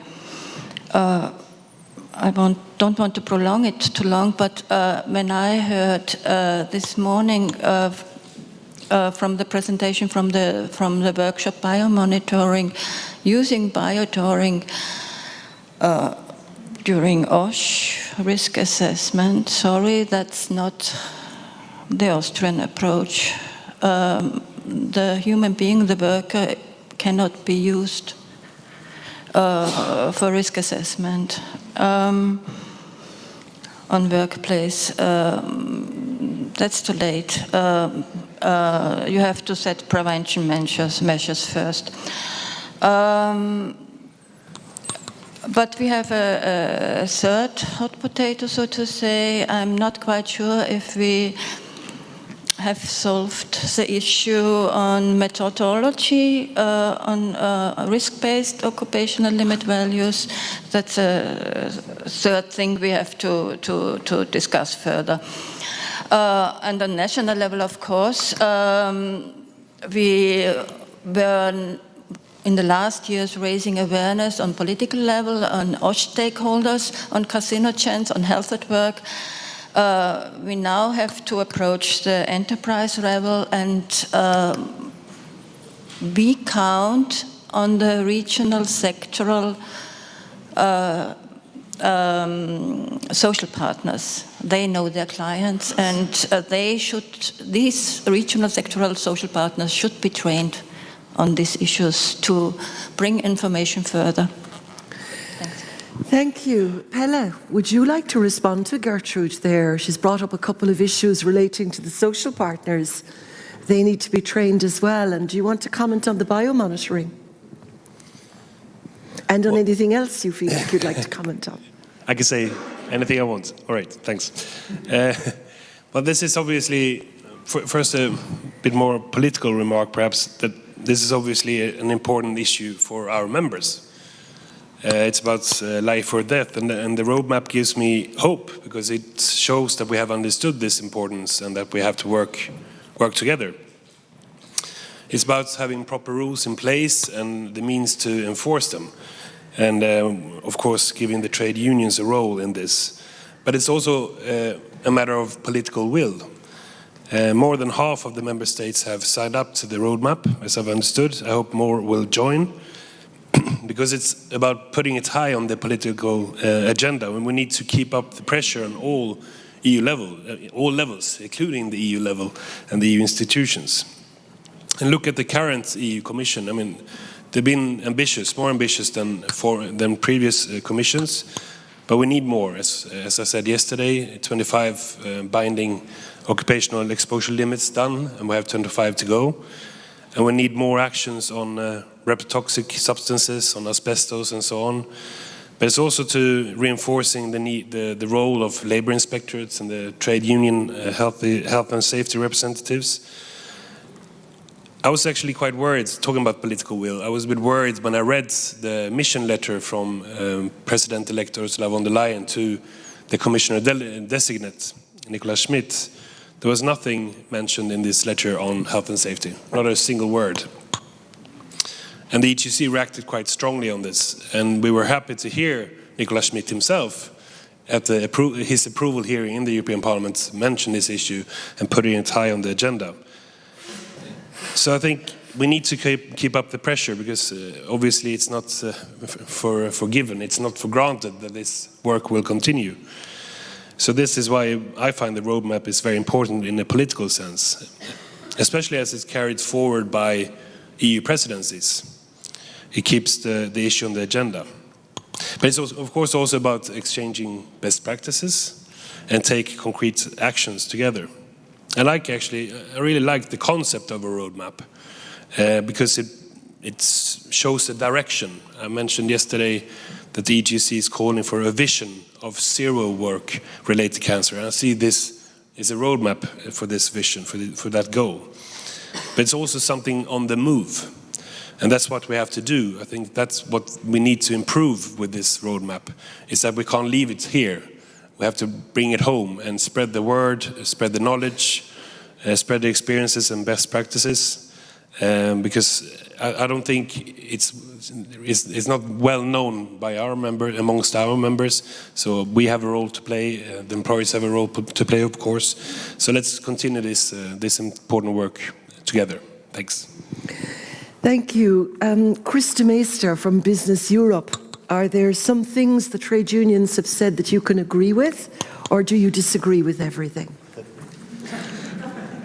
I was wondering if Brenda asked me that question and I simply answered no, what would happen then? But of course I have something to say. And I just flew in from a negotiation yesterday on another pressing topic, digitalization. So that means I have missed most, if not all, of this conference, so I will refrain from commenting on the content. But what I can say is how much, as a business community, how much we value the roadmap initiative for a number of reasons.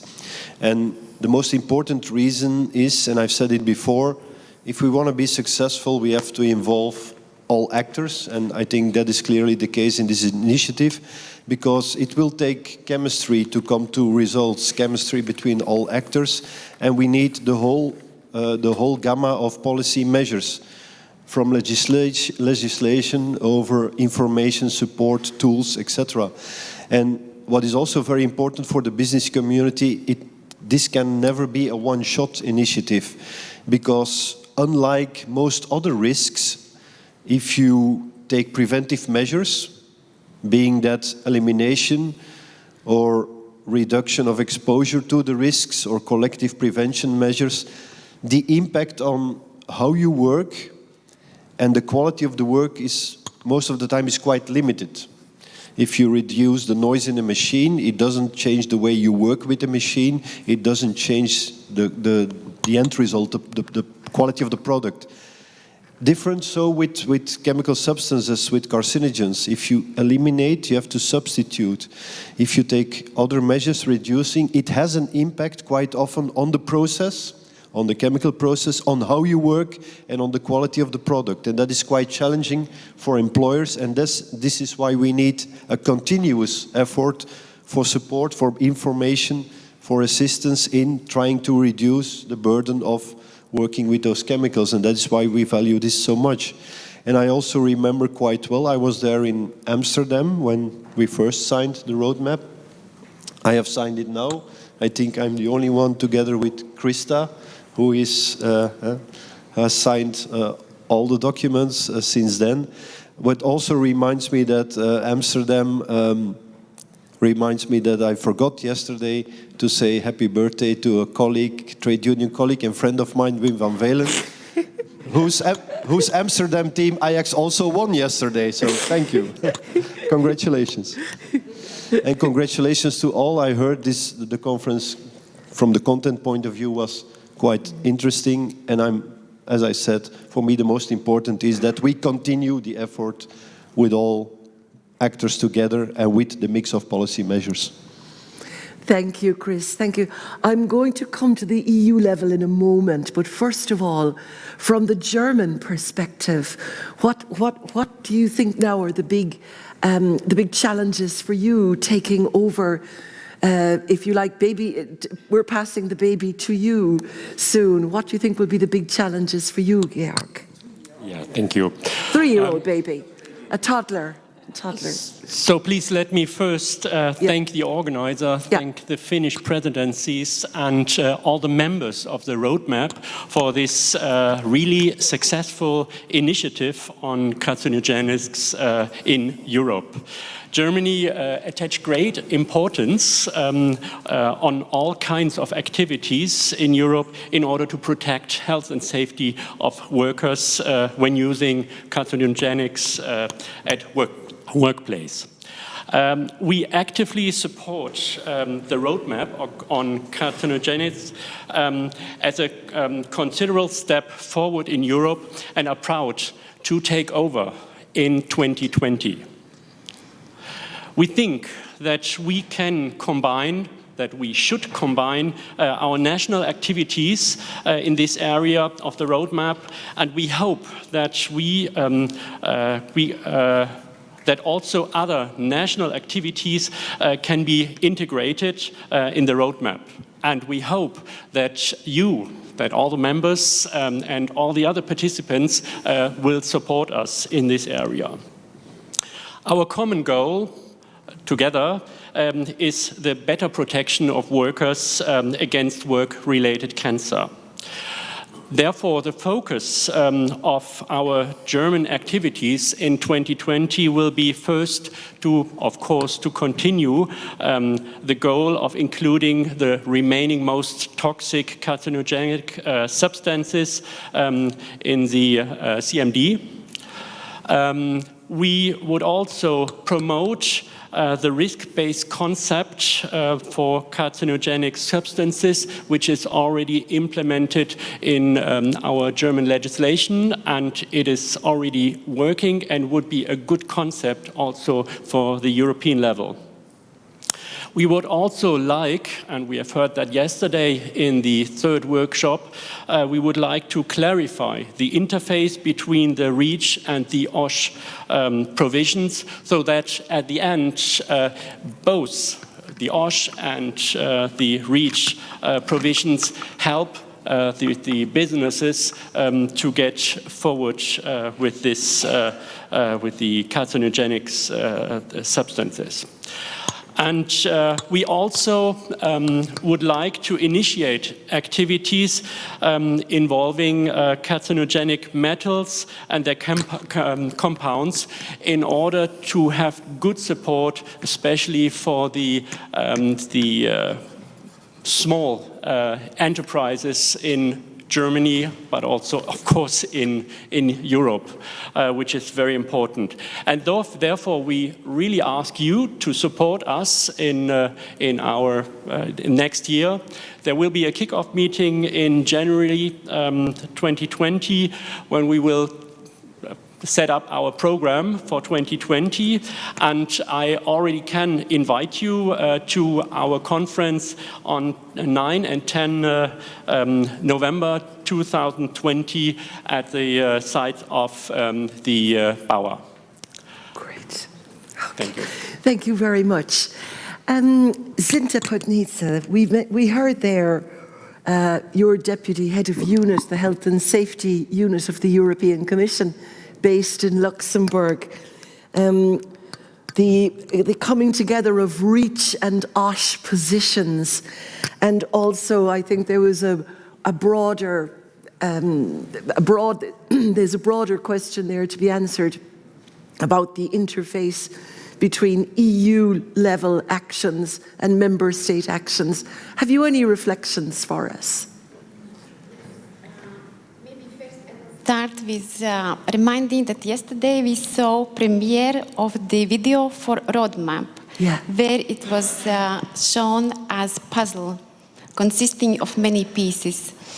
And when we look at broader picture, I think in the area of protecting workers from dangerous substance, roadmap is one piece in bigger puzzle, one very important piece. And I think when we speak about protecting workers from dangerous substance, we have to speak about journey, because it's not one-day initiative. We have had dangerous substance in the past, we have now, and we will have in the future, well, at least in nearest foreseeable future. And in this journey, we have made some part of the road already. In the last years, it has been quite intensive, sometimes complicated, sometimes difficult, but we have reached very good results. It was mentioned already yesterday. But we have reached not only good results, we have also learned lessons. And one lesson was how to improve interface between OSH and REACH. And during the last years, we have worked very hard together with REACH DGs to make sure that we would avoid any duplications. We would work for synergies and for complementarity, for added value. And I think we have already have very good progress in this area. Of course, we have to continue this good work. We have to keep working together. But another part, which was already mentioned yesterday in the REACH workshop and this morning by some speakers, is not only at EU level. It's also at member state level, it's at company level, at national authority level. It's very important that we don't work one area against another one, but we work together and we see how we can help all together improve better work and protection. We have also learned other things. For example, there was mentioned biomonitoring now. And yes, it is a complicated area, therefore we would need to look at that more closely. And I want to thank the European Agency for Safety and Health at Work. They are currently working on the development of guidance document for biomonitoring, which would, I hope, clarify many issues and would provide also good guidance in this area. Thank you, Zinta. Last but by no means least, in this first round of questions, yours are going to come now, I hope. Elke Schneider from EU OSHA. Elke, again, looking at that interface between EU and national level, are there any reflections you've had over the past 2 days? Yeah. I'd like to join some of the previous speakers by saying that it is important to continue the awareness-raising activities.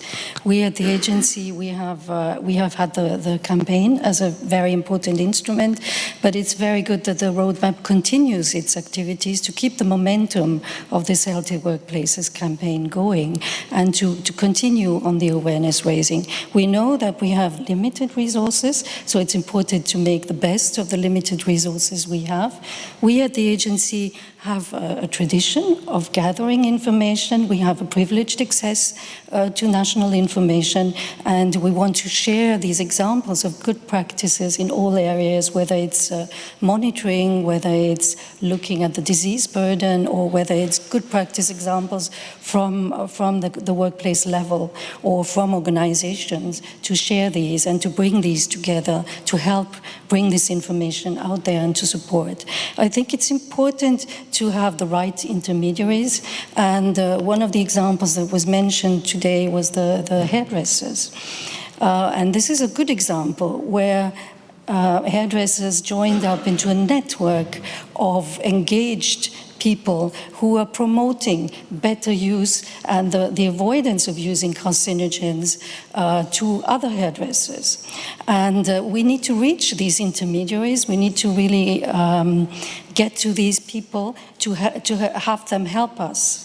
To get the message out there, and also to speak the right language to people. It was already mentioned that we will also contribute to the evidence base with our new cancer risk factor survey. This is filling a gap. We looked at the data sources for the assessment of exposures, but also for the assessment of the burden of disease.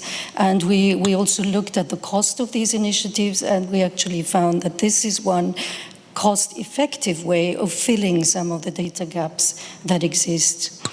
What more could I say? I think it's also important to be inclusive if we speak of occupational cancer and carcinogens. And Krista, in her intervention, mentioned the issue of vulnerable groups. So we really need to address the prevention of all these workers and of workers who don't have easy access to information. We had some examples from the hospitals where communication is difficult. We had examples from the probe study in Belgium, where it shows that still that there's a lot to be done to communicate these messages to the workplace level. But I'd also like to say, I often hear, and I'd like to challenge this perception that good practices for workplaces and the facts and figures are for the policy level. I'd like to challenge that. From my experience, it's really important not only to raise problems, but also to show that it can be easy to solve these problems, and there are sometimes simple measures to address these issues. We have another example from the Good Practice Awards, a large company that deals with road maintenance, and that has developed a very simple, cost-effective methodology that avoids the use of a carcinogenic solvent and avoids exposure of thousands of laboratory workers. So it can be done. And that's maybe also an answer to Chris, who said it can be complicated, but I think we need to demystify prevention. We really need to show that it can be done and to join up forces to get these messages out to the workplaces. And we want to share these experiences and these good practice examples at all levels. Thank you, Elke. I have a few questions, but first of all, I'm going to see if we've any questions from the audience. Yes, please, go ahead. Thank you, Berna. Eckhard Metze, German Employers. In the coffee break, we had some discussions about ECHA and EU OSHA work together and REACH and OSH fit together. It seems that some people are still quite skeptical about the functioning of the cooperation. It might be two from the background that they still think that there had been an unfriendly takeover from OSH to ECHA. And so I would be very happy if you could explain us about the practical functioning, about the working together. Thank you. Okay, thank you for that question. Would anybody in the panel... Elke, please go ahead. OSHA, so I'd like to say that we have a cooperation ongoing not only for this campaign, but we have had a memorandum of understanding since 2009. And I remember the first visit that I had with Jukka Takala at the Chemicals Agency, and there was previous discussion already when we had the 2003 campaign, and the REACH legislation was already discussed at the closing event of this campaign. So it's not a new issue. It is an ongoing discussion. Some of the issues may be challenging. I think that one of the big benefits, and it's been said today by the director of the Chemicals Agency, that REACH has generated a lot of information from the workplace level, and it intends to make a link between those who produce and who market chemicals and products and those who use them at the workplaces. And that's where both of the agencies come in to make that easier. And that there's been a REACH review that shows that there are some challenges because it's a lot of information. And I think we can join up forces, and we already have a next meeting. It's an ongoing cooperation in February where we are going to look exactly at that issue, at this communication in the supply chain, and how do you make all this very, very complex information available to the workplace level. There was one key word was digitalization. So it's a lot of information. How can you filter that information for the workplace level, maybe even using some of the digital tools to get it out there and get the right information of this huge amount of information to the workplace level to make it usable for the workplaces. And I think that's where we can join up forces and try to find the right way. It's been highlighted by the inspection, the chemicals inspection services, by the labor inspection services in the member states, that this is an issue, and we can strengthen that link that was intended to be strengthened by the REACH legislation. Many of the producers have done a mapping exercise of their users, but there's still a lot to be done, of course. I mean, this is challenging, and I think it's an ongoing challenge that we will try to address together. And I hope that answered some of your doubts. Yeah, thank you very much, Elke. Chris, you'd also like to respond? Well, I will try to rephrase what Eckert was saying. Like in the business community, whenever there is a merger or a buyout or a takeover, whatever you want to call it, the challenge is how you have different company cultures, organizational cultures, you try to make one culture. That is exactly what should not happen here. We need the two different cultures. One culture continuing to look at the more economic, putting on the market, general exposure of public, and the other culture, we need to preserve that with the specificity of looking at workplaces, workers' exposure, taking into account processes, etc. So that is the challenge, I think. Okay, there has been made a decision that was made. It all comes under one roof, but we need this different mindset. We need to preserve that, where you take into account the specificity of dealing with occupational exposure. And that is the challenge, I think. Does the, yes, Zinta, please, go ahead. Yes, I just wanted to add that actually the roles for ECHA and EU OSHA are very clear. What we ask from ECHA is to provide scientific advice, which would then support our proposal in establishing OELs. In addition to that, of course, as part of their work, they provide information of substance, they provide safety data sheets. And Bilbao Agency is dealing with awareness raising, with information provision, with providing tools, good practices which would help workplace. And here, of course, it can work together. But information is provided by Bilbao Agency, but also information which is provided under safety data sheets by ECHA. And it's up to workplace and up to employers to use that information complementary as well as they can. Thank you. Would any of the member states present here like to comment on how that relationship works at national level, whether it's the Netherlands or Finland, Austria, Germany? Gertrude? Is the question the coordination and working together of the different authorities inspecting?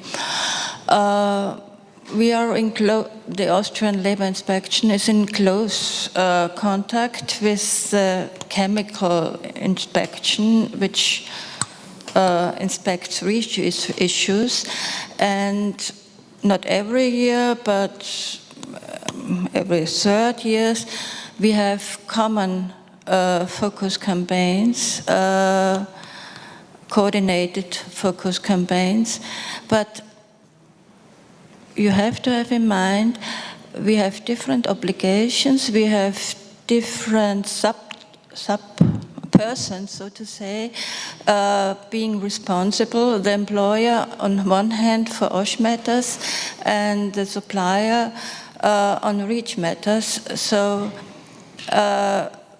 you have to have a clear picture in your head what you are inspecting and what are your duties. But cooperation should happen, so to say, and always can be better, of course. Thank you. Raimo. Yeah, thank you. There's not so much to add to what Gertrude just said. For example, in Finland, we have different authorities which enforce OSH legislation and REACH legislation. Labor inspectorates enforce OSH legislation, and the Finnish Chemical and Safety Agency enforce REACH legislation. And what we have seen that more cooperation is needed, and somebody mentioned digitalization today here, that I think that knowledge, how to use knowledge and shared with digitalization, then it gives us a platform to do more cooperative actions and maybe to understand each other better way, but more cooperation is definitely needed. Yeah. But I have to just one sentence more that, but for example, because in different member states has different kind of systems. Yesterday in the workshop 3 we heard very good example from Ireland when there's one authority who is enforcing both legislation. So this different kind of situation in different member states. Yeah, thank you. Heidi, did you want to say something about that? No, I'm not. Yeah. I can add. I don't think I can add a lot on that. The inspectorates in the Netherlands are working together on this. Yeah. And also on a policy-making level, we have to work from the front door to the back door. So on the front door, you have to work together on the REACH and on the back door on the inspectorates and the enforcement. So that's the way we do it. Yeah, thank you. Georg? Yeah, thank you. In Germany, we are happy that we have both pieces of legislation in one piece of, so we have transposed it in our Gefahrstoffverordnung in Germany, and for the enforcement or for the implementation of this piece of legislation, for these provisions, we have the Bauer, which include both sides, REACH and OSH provisions, and so there we have good cooperation. However, we are not living in Germany on islands, so there's whole Europe, and we have to deal with companies from all over Europe, and so therefore it's not enough to have solved our national problems. So we have to look at Europe and see how can the system be well functioning in this area. Yeah. Thank you. Please go ahead. Sorry to add one thing. Actually, I said something wrong a few minutes ago, because in Finland also, I have to mention that, to be clear, that also the labor inspectorates, they in the act there is that they are enforcing REACH legislation, but in practical way, the chemicals are enforced. The most of the chemicals are enforced by the Finnish Chemicals Agency, and then the use of the chemicals mainly these labor inspectors, but this is just to be clear. Yeah, thank you. Thank you very much. Any final comments from our panelists over there? Pele, anything else to add? And from the audience? No? Well, then I'd like to say, please give a warm thank you to our panelists.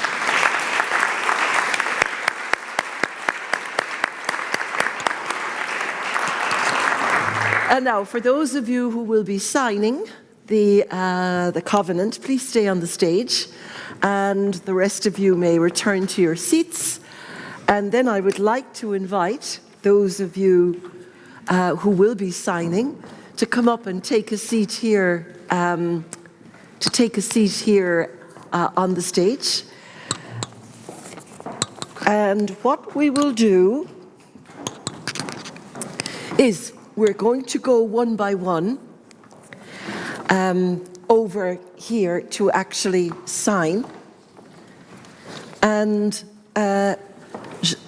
we just need somebody to stand behind the big one there so that it doesn't topple over when people are signing it. Thank you. And the other thing that I just want to note is that I'm delighted that the signatures are in order of height. So the tallest people are signing up high. So first of all, can I ask you, Raimo, and also Pele, would you start off at the top rung, please? This is the magic pen. Thank you. Thank you, thank you. So the first signature is by Raimo Anttila, Ministry of Social Affairs and Health from Finland. And as you know, thank you very much. And now you hand that over to Pele.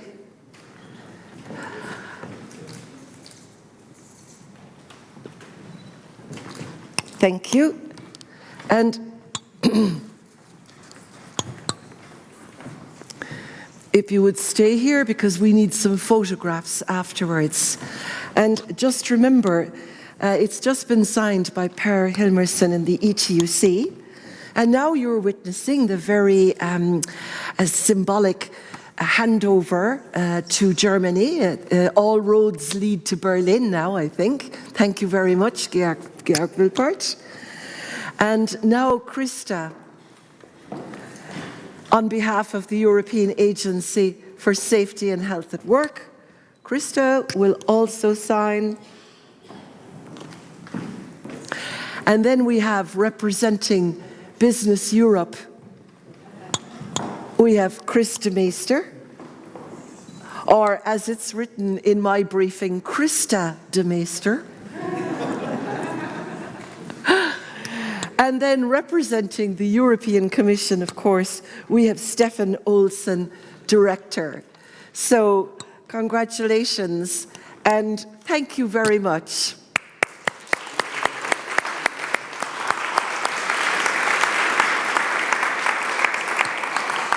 Now, just for the photo with all of them, should they stand here in the middle?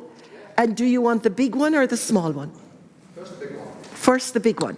Okay, so you all have to stand up and we have to take this over here and then we're going to get a photograph of you all looking happy.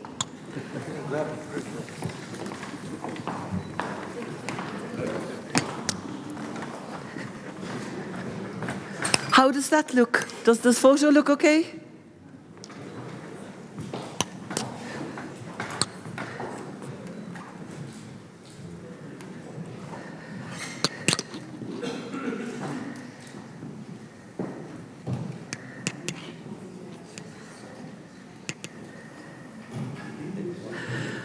So, congratulations on handing over the roadmap and that the roadmap continues.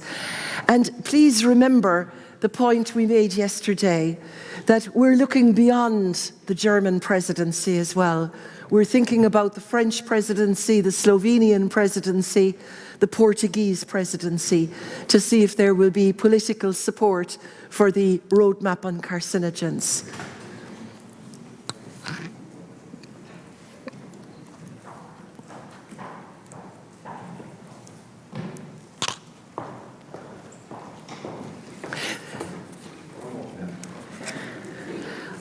Okay, thank you very much. Now I would ask the, yeah, sorry?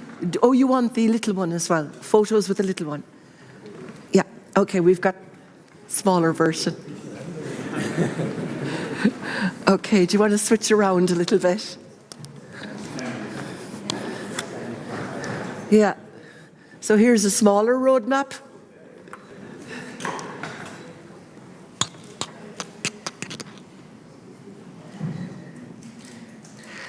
And also, please encourage organizations that you know that have not been signed up to the roadmap to do so. And the other thing we should remember is that just over half of all member states have signed in support of the roadmap. So that leaves quite a few member states left to persuade. And for those of you working at European level, you could do a little bit of shoulder shaking, to a gentle shoulder shaking to get them to sign up to the roadmap on carcinogens. So, thank you very much, ladies and gentlemen. And if I could ask the Finnish and the Germans to stay here, thank you.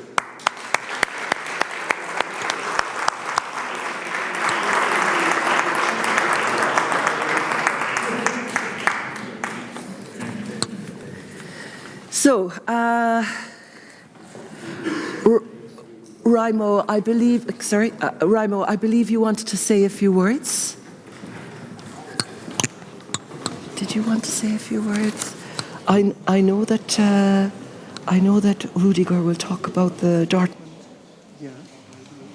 Yes. So that's everything. Yeah. First of all, we're going. Yeah. Okay. Do you mind if we have one slide? No, please, Yeah. please. Yes, please. Yeah. So if you can stay here if you like. No. Yeah, sure. Okay. Would you like to say a few words? I can, yes. Okay. Well, first, shall we ask Ryan to go first? Okay. Yeah. So, Vicar, you're very welcome to come and sit here, and then you can give your slide and you can say a few words as well. So now, on behalf of the Finnish presidency, I welcome back to the podium Raimo Anttila. Yes, thank you, dear all. This session in the agenda is called Official Act. Among this official prolonging of this campaign, this is one concrete and meaningful way to show the commitment to prevent occupational cancer. And the more important also is that this act means that this conference is not the end of the roadmap on carcinogens as it was first we thought that possibility could have been. Now the roadmap on carcinogens will continue. I'm very pleased to hand this new covenant to Germany, and I hope all the best with this new covenant, and you can rely on our support. So you're welcome.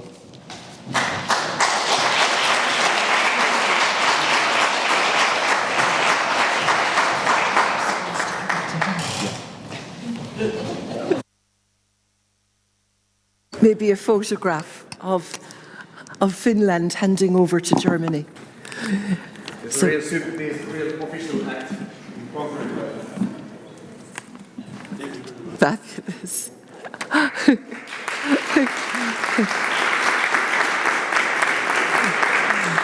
Thank you. Georg, would you like to say a few words?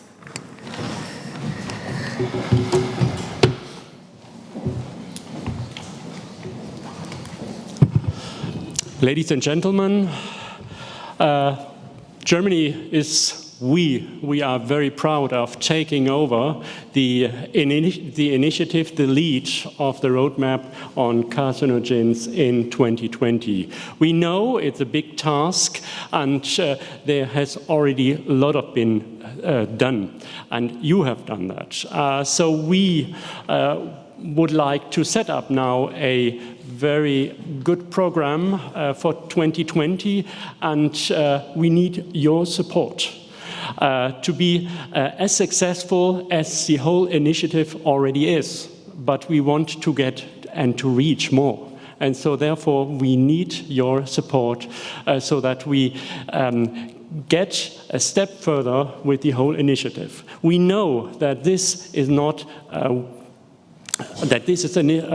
ongoing activity, and we all have to work together to get to good results, and therefore we need your support. Thank you.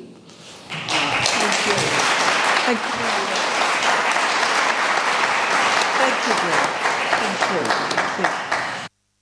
I believe your colleague Rudiger Pipke would like to come and just say a few words about the event that's already underway. The planning of it is advanced. I think we have a slide to show you. There you go. The floor is yours. Yeah, thank you, Brenda. She allowed me to jump in and steal you 2 minutes.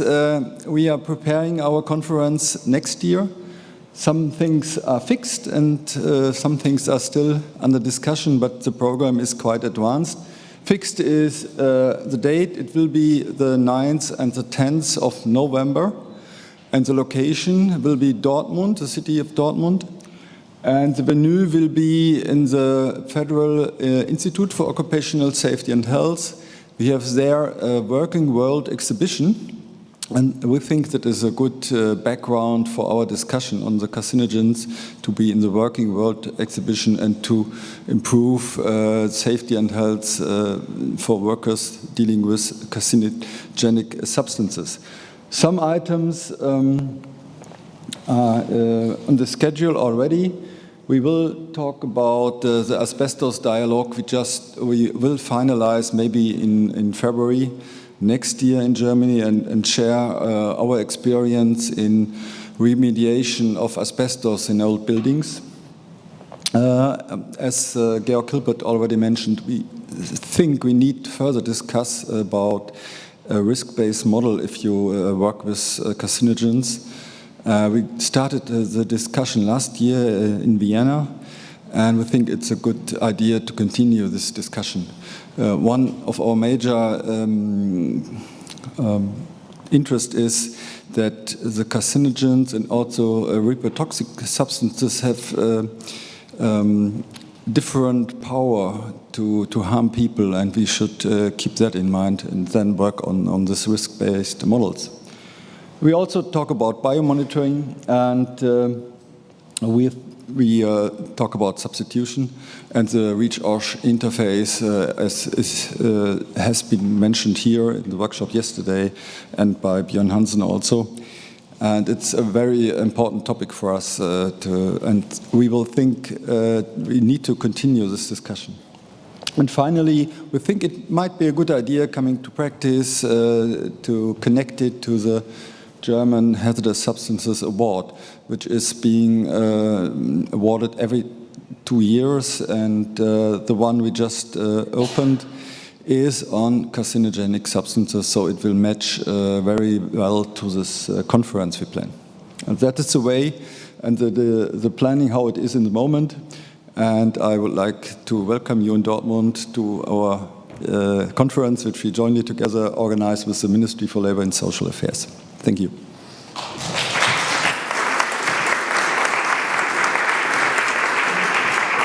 Thank you very much. I think we'll all look forward to that event. Now, every European and international gathering is not complete without the addition of a Swedish lawyer. And therefore, it is my great honor to introduce to you Stefan Olsson, who for over 20 years has led a distinguished career in the European Commission. And he is now, of course, as you all know, Director for Employment in the Directorate General Employment of the European Commission. And I'm interested to hear what his concluding remarks will be. The floor is yours, Stefan.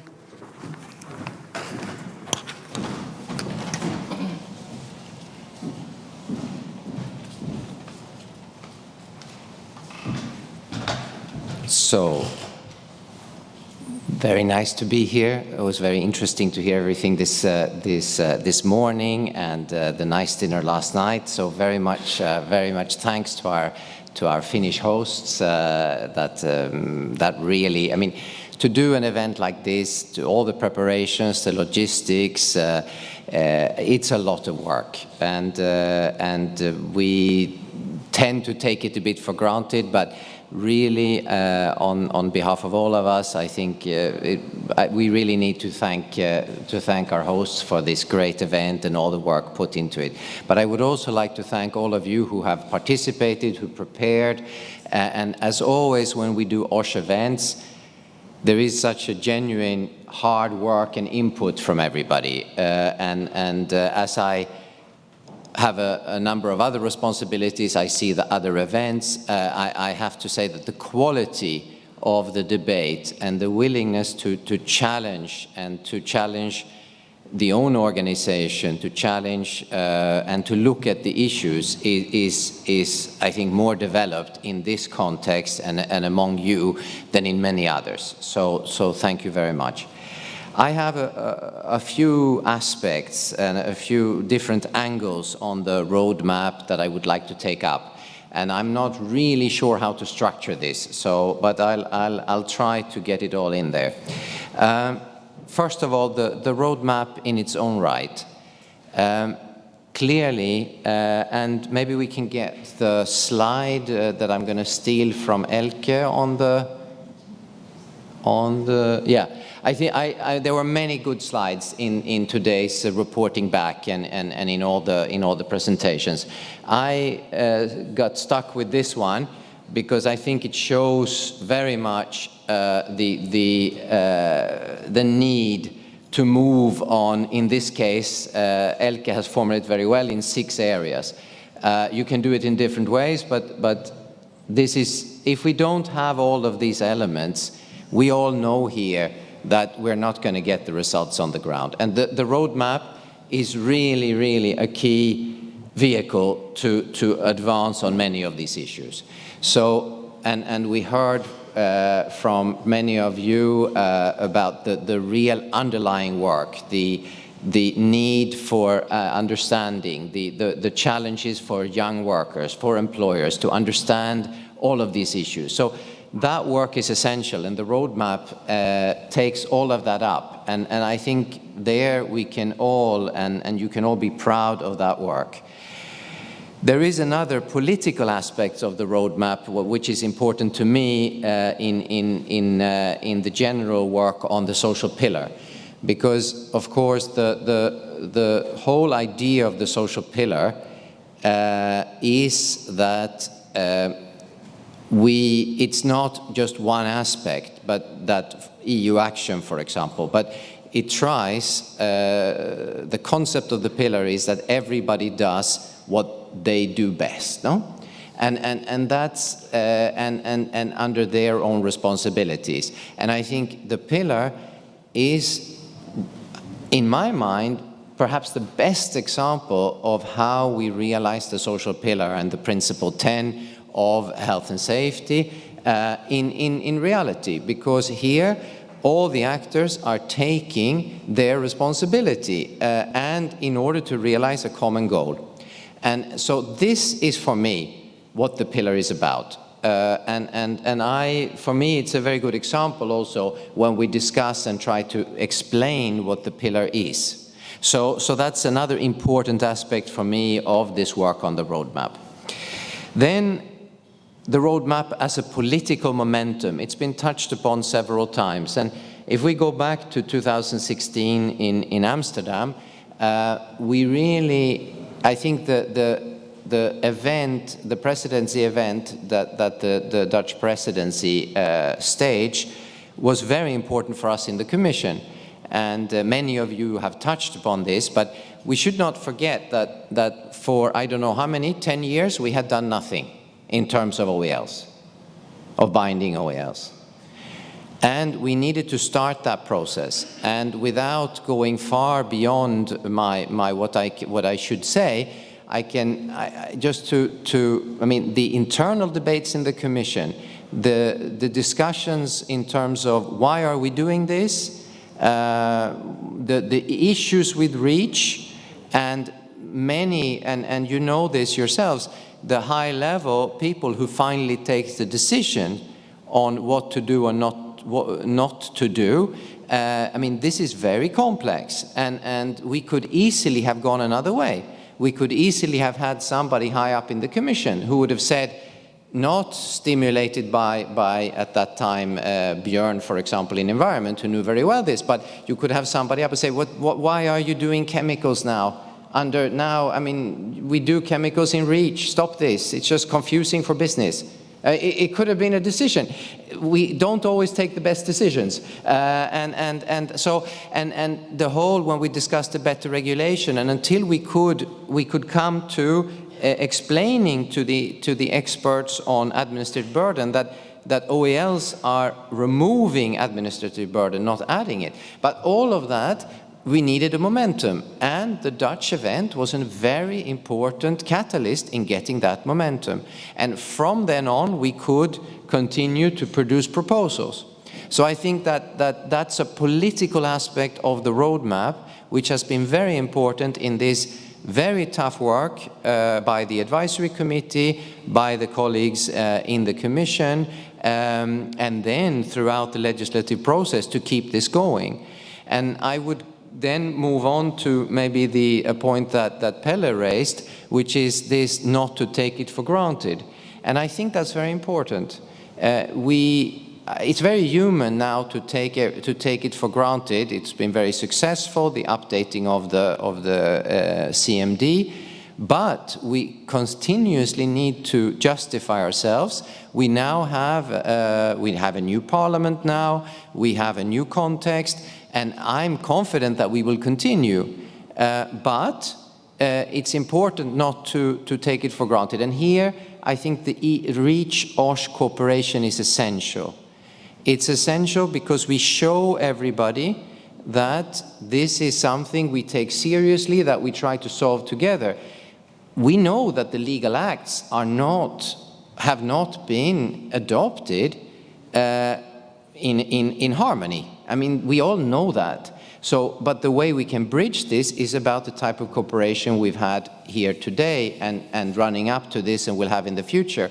And I was very, very happy to see that this event brought in ECHA. And perhaps if we decide to have another signature, we should also have ECHA on there. So that's an important, that is important. And I would even, and you might think I'm a bit dramatic here, but this is part of my daily work. There is, I mean, the European project overall is not to take for granted.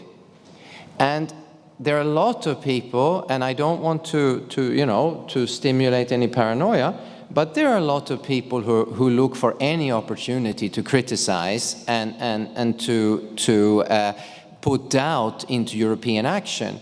And I think that the REACH-OSH interface can be a very nice thing to use against moving forward on chemicals, because you can use it, you can play with it, you're uninformed, or so therefore we have a duty to make this work, also for a bigger purpose.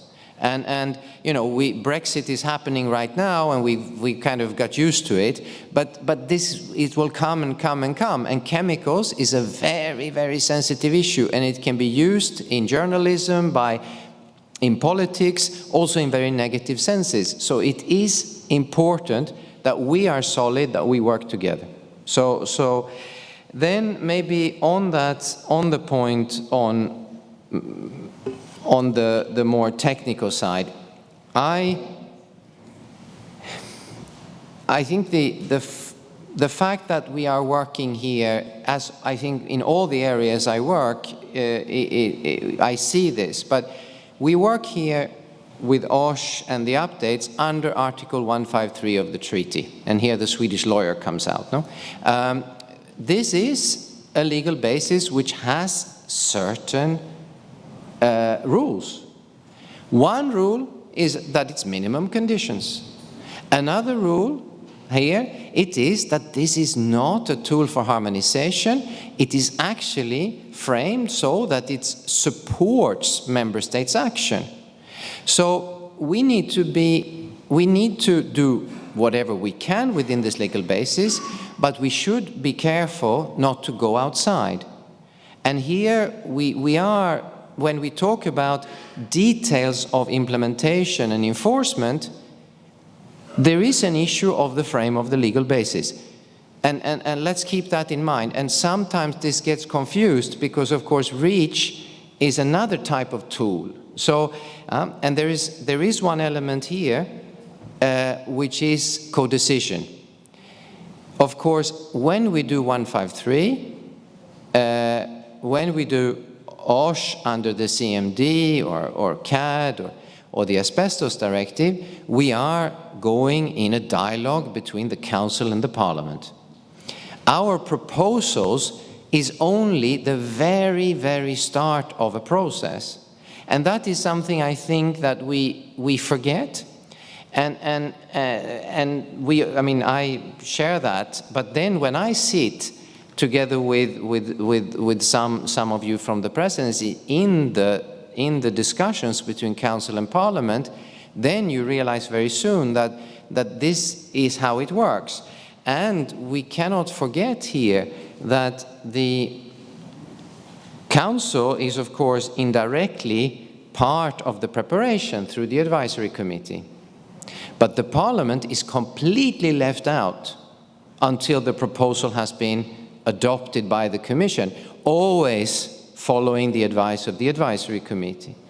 So, but here we have a challenge. And it's not, don't get me wrong, I'm not challenging democracy, I'm not challenging the Parliament, but it is a complex process. And we need to, and this is something you all know we have had to deal with, in the sense that you have politicians who might not always be so comfortable with the fact that they are basically asked to focus on a very specific issue. And they might think that other issues are bigger, more important. And the fact that most of the chemicals these days go under what we call comitology, so it is outside of the material view of the political, the democratic body of the European Parliament, puts an enormous pressure. And this is something we need to be careful with, we need to keep in mind. And because sometimes in our discussions internally, I think we forget this. And there's a lot of communication needed, there's a lot of we need to be very careful here in what we propose, how we do things, so that we don't end up with something that was not at all intended. So that I think will be a very important issue for the future. Just to go back on another issue that Pelle raised, I would just like to signal that the Commission starts, the first working day of the Commission is Monday. So the fact that we've had this delay and means that, of course, there is a nervousness, but the intention, as I understand it, by this new Commission, is to present a work program in the middle of January for next year. And there, of course, it will be more clear the exact proposals and all of this. And there is a bit of a challenge with the pillar here, I think, because if you see it from a political perspective, you say the pillar, and you've mentioned 20 principles and maybe 40 areas, or something like this. So, in a way, the pillar is good, but also it means that you don't, because I think the comment you made, there is not a specific mention on OSH. No, but OSH is a central part of the pillar, so OSH is mentioned. And I think we will see when we come to the work program, and also in a social communication, which Commissioner Schmidt, under his responsibilities, which should come out in January, I'm rather confident that OSH will be emphasized there as a part of the pillar, of course. But so I would not be too worried there. But I'm saying this with a big reservation, is that I'm not the ones, as you know, taking the decisions. So those were some of the things, and I'm going a bit beyond, but I take this opportunity to address all of you in that sense. just to finish off maybe, again on this issue of OSH and going back to this slide. As I said, I deal with a number of different areas, and what impresses me with OSH, it is really that we go further in terms of it is not only an EU rule that is being adopted and then we let it go. And then depending on national situations, various things are done.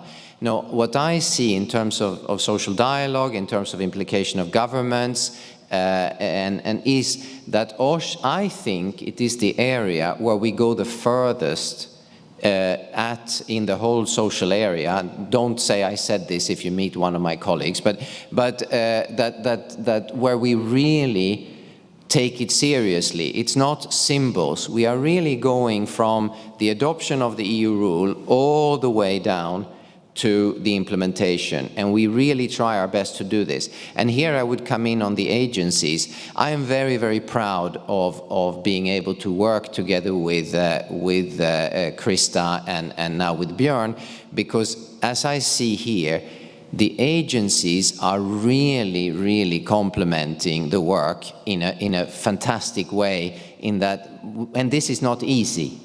It's not easy not to get overlaps with what the EU is doing, with what the national governments are doing, but in this area, and now with this cooperation, which has been going on for some time, we are really managing to find and together do a whole. And I'm really seeing this as really a difference from many other policy areas where there is much more friction, overlaps, and personalities involved, which make it much more difficult. And in OSH, I think we can be really proud together that we are really we're going to business, workers, EU institutions, agencies, governments. We are so focused on the same result.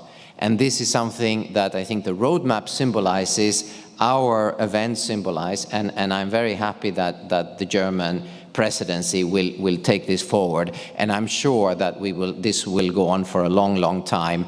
And also coming back, I don't think that as you said, Pelle, the 50 substances, I think we should look at, this is a process that never ends.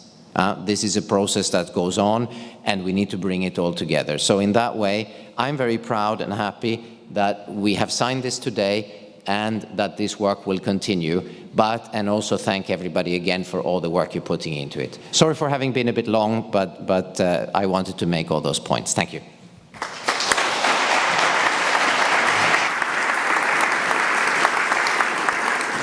Thank you very much, Stefan. And now, Raimo, would you like to come and say some final concluding remarks?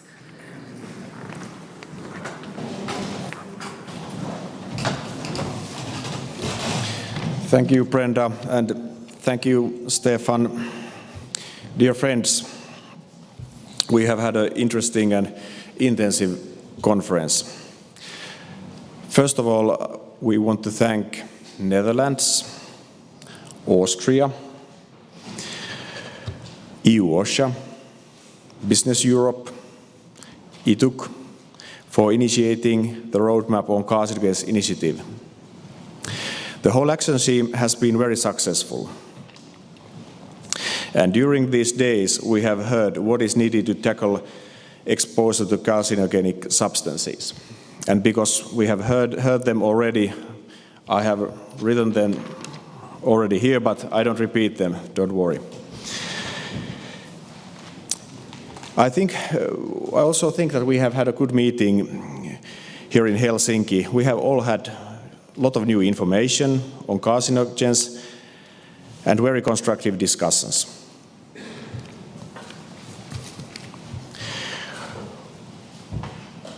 We have also heard that there are still challenges or hot potatoes, as we have heard, and there's still very much to do.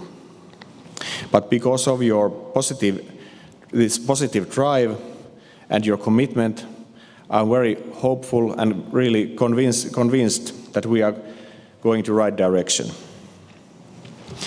We are also pleased to note that the political guidelines of the President-elect of the European Commission, Ursula von der Leyen, also include European Plan for Fight Cancer.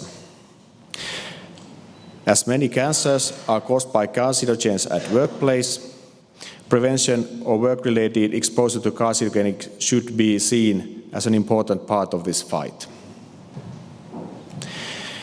In line with this, we hope that setting binding limit values for carcinogens will continue effectively. Also, the continuation of the roadmap on carcinogens from Helsinki to Berlin is bringing one important element to fight against cancer. I also would like to stress that we all have a role to play. As the name of our conference is Working Together, we can all do our share on raising awareness and seeking for solutions. I want to thank you all for participation to this Roadmap on Carcinogens Actions theme and to this Finnish Presidency Conference.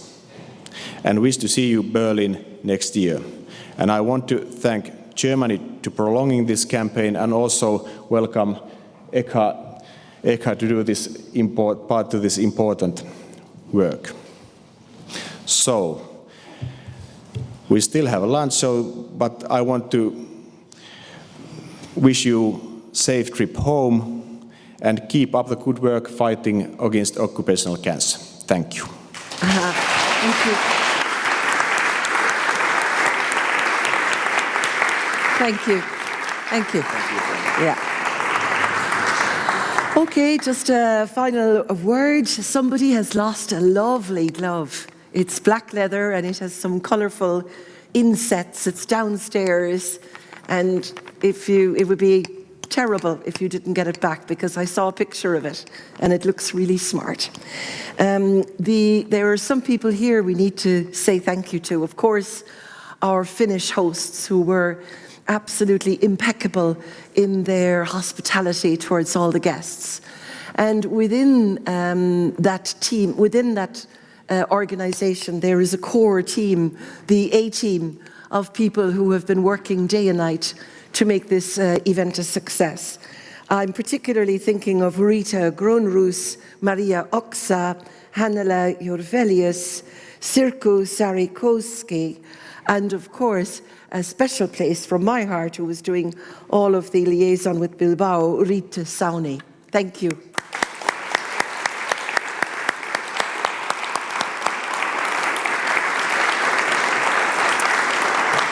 And we would also like to say thank you to the international unit here in the Finnish ministry, as well as all of the volunteers who came along with to help with the registration, the amazing Alex there at the back, the technician with his team of cool people.